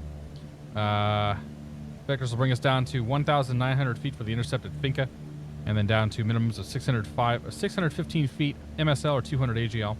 We're going to keep an eye for this airport just in case we get visual. If we do get visual in the airport, we'll call it, and we'll get a visual approach from there most likely. But if we have to fly the ILS in the event of a missed approach, we're going to right turn on the Seattle 210 radial, staying below 2,000 feet until we cross 3 DME. And then continuing on from there to 5,000 feet, Zurli intersection, and holding at Zurli. Hold at Zurli will be a parallel entry with the right turns. So we've got 110.75. We'll do 164 in the course. So 164 is right there. And then we'll assume Seattle Tower is next. Seattle Tower on the right side is 20.95. Descend via the crater to arrival, landing west. 20.95. There we go.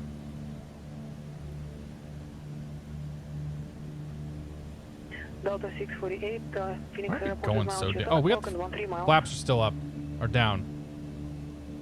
There's something wrong with my button for the flaps because I push it and it doesn't always work.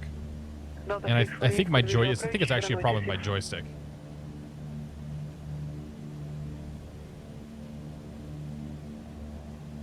Per car 777. Everybody here's real. Yes, sir. 2-step. Windy City, definitely good to see you.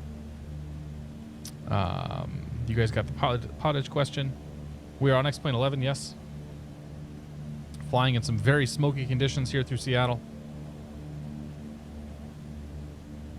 Oh, the Consummate 5. Okay. Well, welcome home, Max. Argentina 1501, expect ILS runway 28 right approach.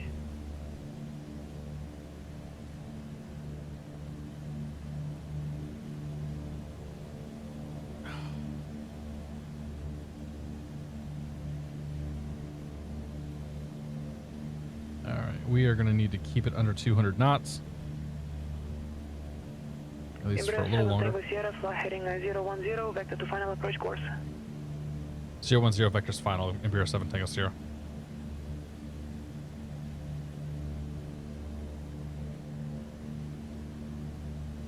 Okay.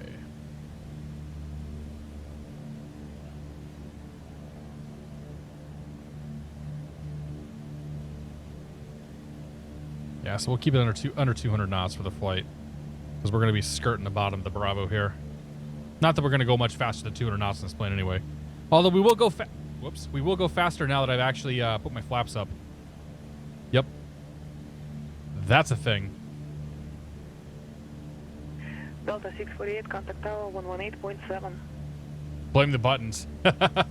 Nah, it's been a problem for a while. I need to replace my hardware at some point, but it's just not a priority right now.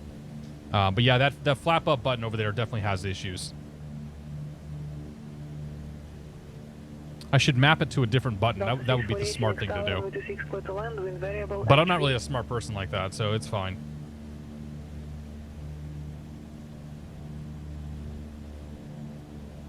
Well, I'm glad we have this brand new Seattle scenery to look at tonight, guys. I hope you really have enjoyed it. It's pretty special.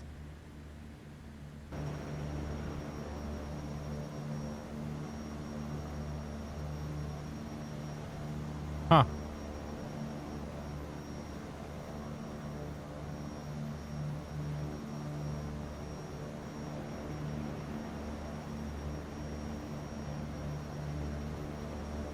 Why is my flap missing?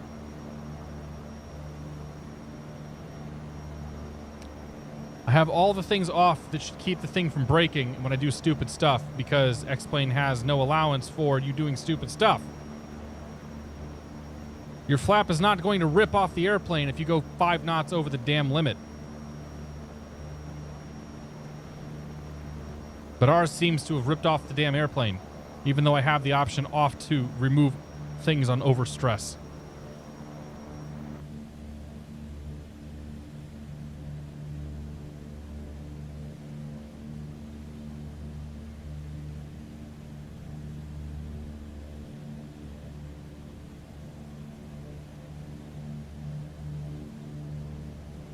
Yeah, I might explain why it was difficult to control there.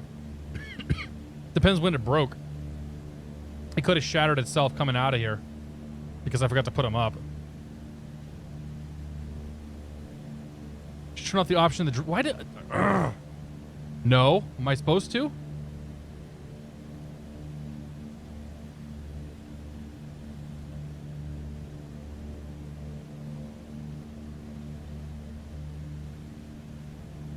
No, the failures were disabled. They were grayed out. Like that should that should not have happened. I should not be missing my freaking flaps right now. That really annoys me. That's right up there with all the shenanigans that the flight factor stuff always pulls.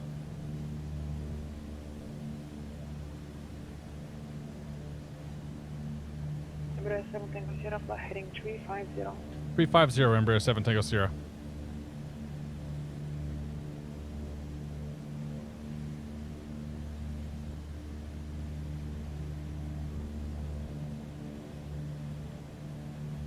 Well, I'm not gonna do it. Well, flight, edit failures, fix all systems. I don't understand. Like the failures shouldn't be on in the first place. Like they're all turned. It's all turned off. But whatever. The woes of a new plane every week.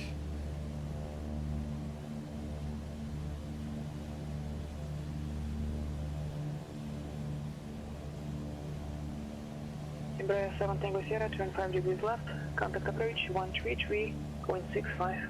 5 left, 3365, 7 Tango Sierra. 33. Yeah, I mean, X-Plane tends to be very binary about how it handles things. Either it breaks or like if you cross the limit, it's like, oh, it's gone, it's broken. You redline it for half a second, nah, that's it, you're done. And it's like, I remember the PMDG, God, what was that airplane? The Jetstream, the JS4100 was the same way. Like if you so much as touched the red line, the engines just immediately lit themselves on fire. And that was it, like your flight was done. Seattle approach, Embraer 717 Tango Sierra 3000. Embraer 717 Tango Sierra, Seattle approach, thanks. Yeah, we're going to get vectored all the way out here for this one. I do not think we're going to get this airport.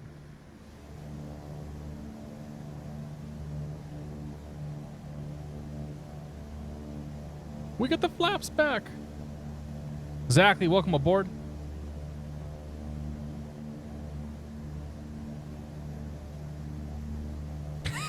Pressurized airplane. Open the overwind exit. Quickly weld the new flap. Yeah, so if anybody wonders, the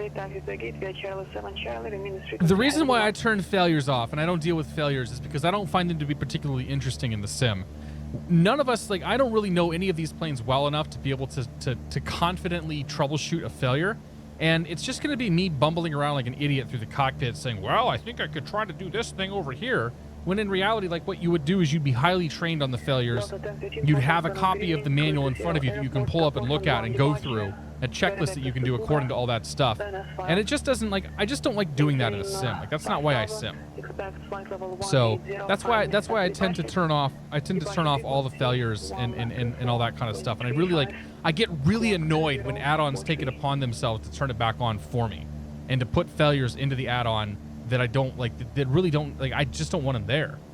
Like there's a checkbox that says get rid of all the failures, and if I'm checking that, like I feel like the add-on should recognize that and say, okay, then we won't fail anything. So when stuff like this happens, it's just like, come on guys, like, really?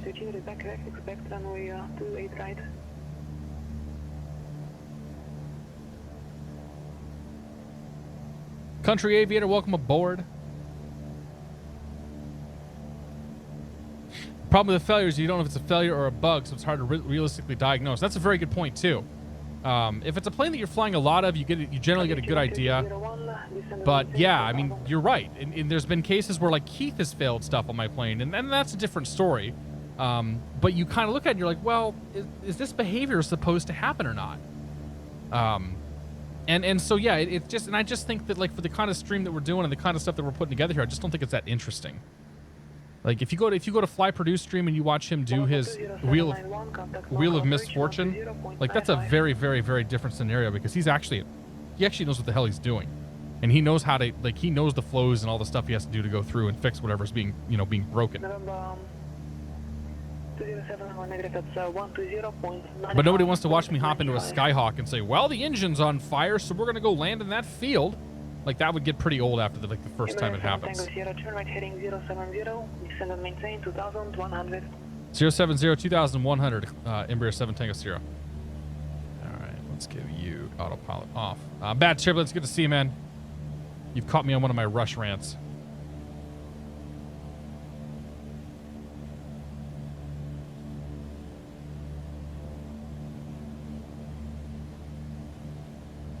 All right, get ready for the intercept here.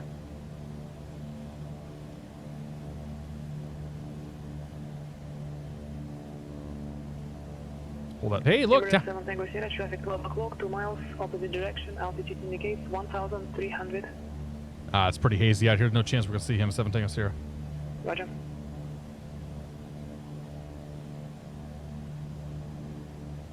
He might be like right down here.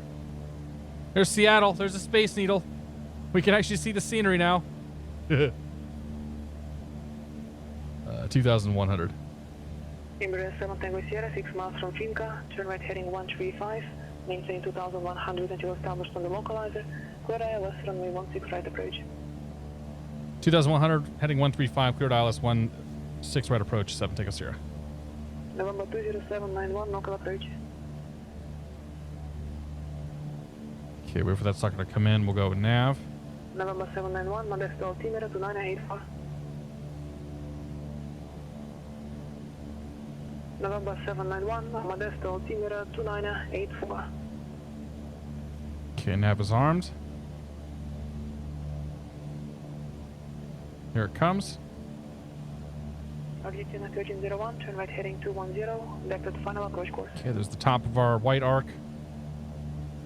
We're looking for 1,900 feet for the intercept.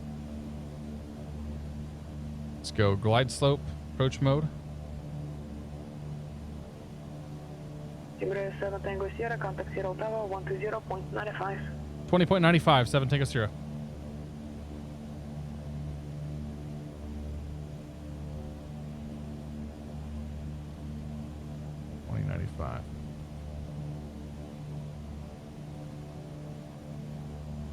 Seattle Tower, Embraer 717 Tango Sierra, ILS 16 right.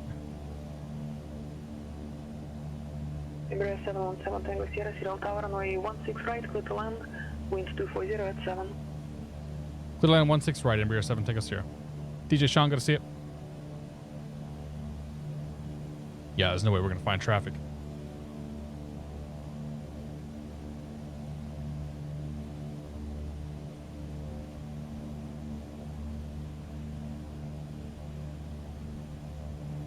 November 20791, when you have Auckland weather advice, expect ILS, runway 28 right approach.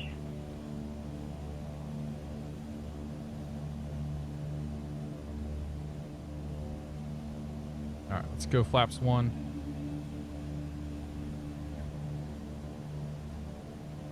So intercept is going to happen right there. There's the intercept. Bring it here. Across final.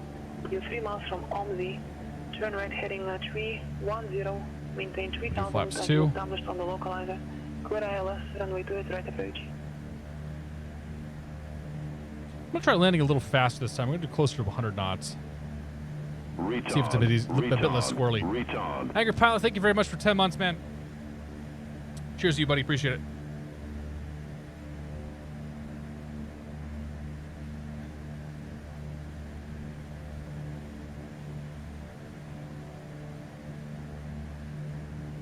All right, my airplane.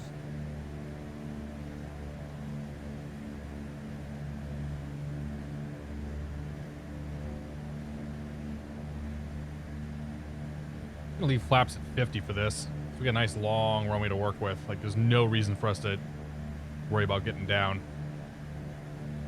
Not even gonna do beta mode. I want to roll all the way to the end.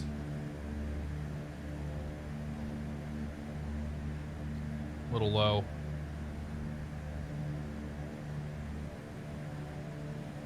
Argentina 1301, contact Portland Tower 118.7.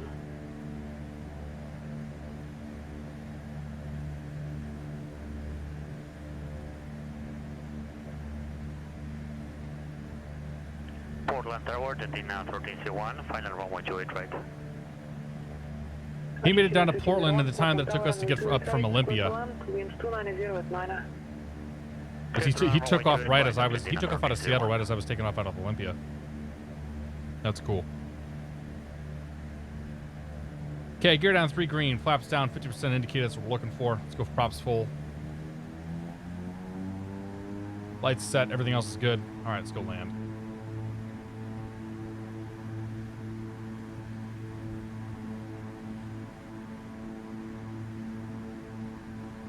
These are not what you would call stabilized approaches.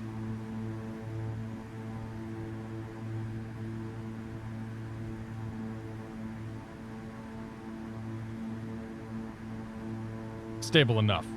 San Francisco clearance, good evening, United 1424. Let me pick up my IFR to Palm Springs. United 1424, San Francisco clearance, good evening. Cleared to Palm Springs. Whoa! Weather shift. Motion transition, then as filed. Climb VAC, except maintain. That was a bad time for that to happen. Departure frequency 135.1. Squawk 53. Actually wasn't too bad until that point. GG. Clear to Palm Springs via the Sticks 3 SID via motion transition. Climb via the SID except for maintain 10,000, 135.1 for departure. All right, let's and pull my incorrectly pull my levers back because that's what I have to do in this plane. 1424 is back correct, expect runway 1 left. We didn't lose our flaps. Okay, the flaps are intact. For 1424. Embraer 7 Tango Sierra, you parking at the GA ramp. Affirmative, 7 Tango Sierra. Embraer 7 Tango Sierra, roger, taxi to parking via November, Tango, monitor ground, have a good night. November Tango, monitor ground, 7 Tango Sierra, great night. What is ground? 21.7.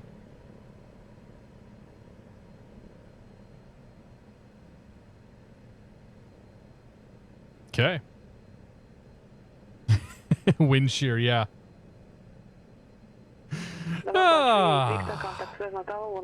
That's about all you could hope for on the end there. Yeah, this so this is the New Drzewecki scenery, Toto. The Drzewecki Seattle Airport. It's pretty yeah, I'm pretty impressed by it. We'll take a look at it here. I'll make it like super daytime, and we'll take a look at it before I call it quits. Floating buildings on the right. Oh yeah.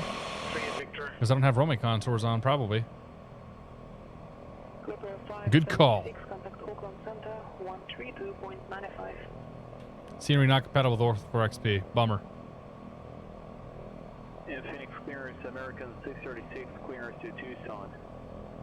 American 636 Phoenix clearance, good evening, clear to Tucson Airport. Stream 1 departure, then as filed. Climb VAC. Departure frequency 119. Call it a microburst. Could be a microburst, yeah. Clear to the Tucson Airport, the Storm 1 departure, then as final climb to SID and 192, 1362, American 636. American 636 is back correct, expect runway 26. Alright, let's turn them off. Make our way over here. Get her stopped. Take a look at the scenery. Call it a night.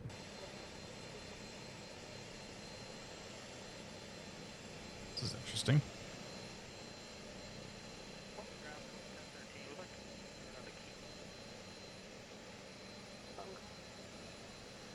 Huh.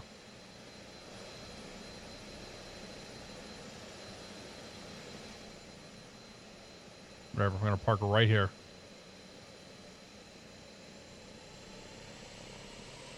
I still enjoy the hell out of this plane. You definitely can see, like, I can see where I really enjoyed it years ago and where it's sort of been surpassed a little bit. but it's still pretty good. It's still a pretty good little product. I don't know what the price is to upgrade, but I would say it's worth grabbing.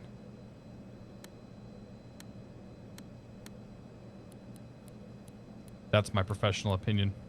I was given a review copy, so take that as you will.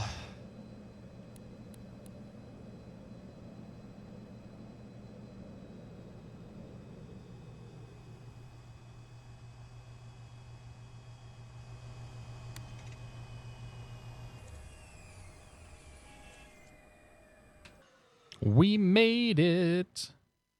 Yeah. Beautiful little airplane. All right, let's look at this scenery. Disconnect from PilotEdge. And then we're going to go make a KAWO K. How the hell do I do that? Oh, it's here. Here. Manually configured. KAWO. There we go. Let's go look around, because I didn't have this installed properly the other day.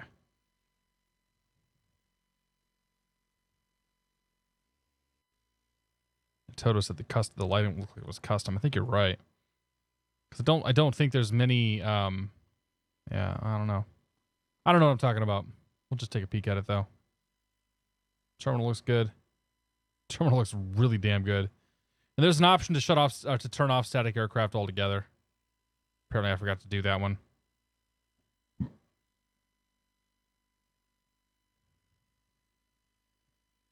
And Boeing Field is over here. That looks pretty good too. That's where we took off out of. You can see that probably early in the stream and see that. And then the downtown Seattle down here. Some sports stadiums, elevated highways, things like that. Downtown, got the Space Needle because you have to. Ferris wheel. I bet Pike's Market's in there somewhere. It's good scenery. It looks really good. I'm happy that there's finally a good modern Seattle out there.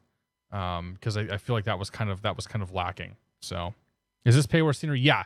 So we're looking at two different sets of scenery. We're looking at one set is the airports, and then one set is the downtown area.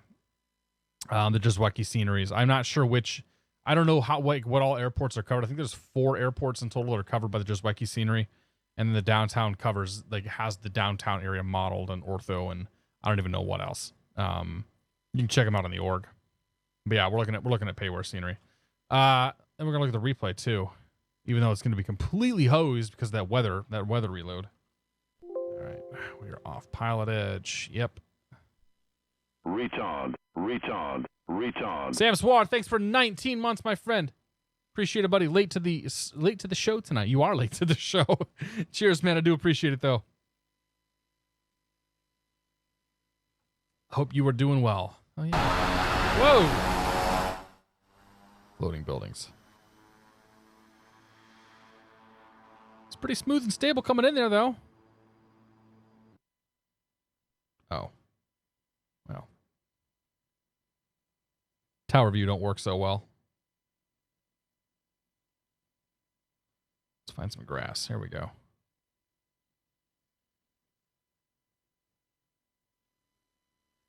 All right. And here's the pop right there. It's like one of those Madeira landing videos. Recover. Oh, man. Side loaded the crap out of that left gear.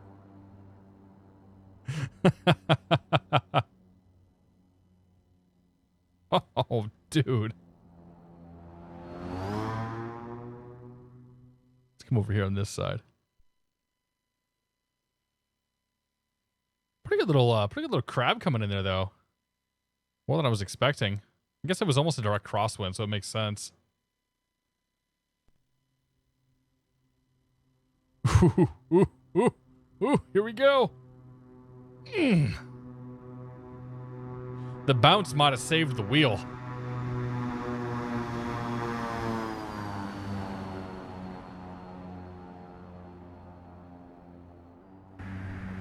It's the pucker factor inside.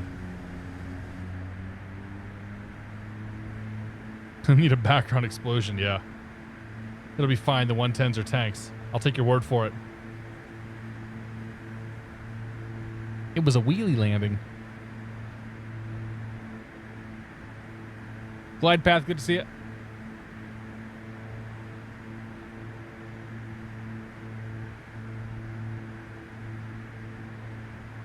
Oof. Oof. It didn't seem that bad inside the cockpit. I bet though, like if you were real world, you would have thunked that a little bit. You would have felt it. All right, last one. We'll call it a night. Who are we gonna go watch tonight?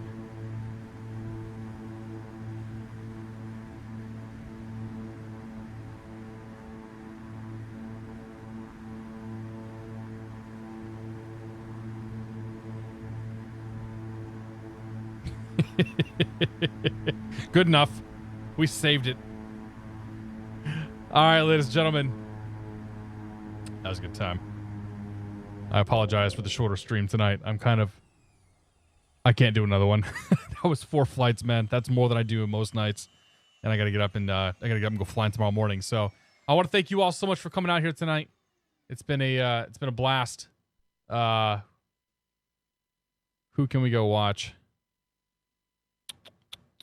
Apparently Davies is still going. I'm guessing he must be AFK though. You can go watch Chili. You can go watch Torb. Go watch Nico. All sorts of guys to watch tonight. Have a good night. Have a great weekend. As far as next week goes, I don't think there'll be a weekday stream next week because I'm flying on Wednesday and I'm flying on Monday. So unless I've got Tuesday free, which I'm not sure that I will, we'll see you on Friday for sure. Next Friday, we'll jump back into an airliner for the evening, probably the 320 or something similar, maybe even the Zebo. Hope you guys have a good one, though. Thank you again for stopping by. And toodles. Let's see how this thing does over in the air.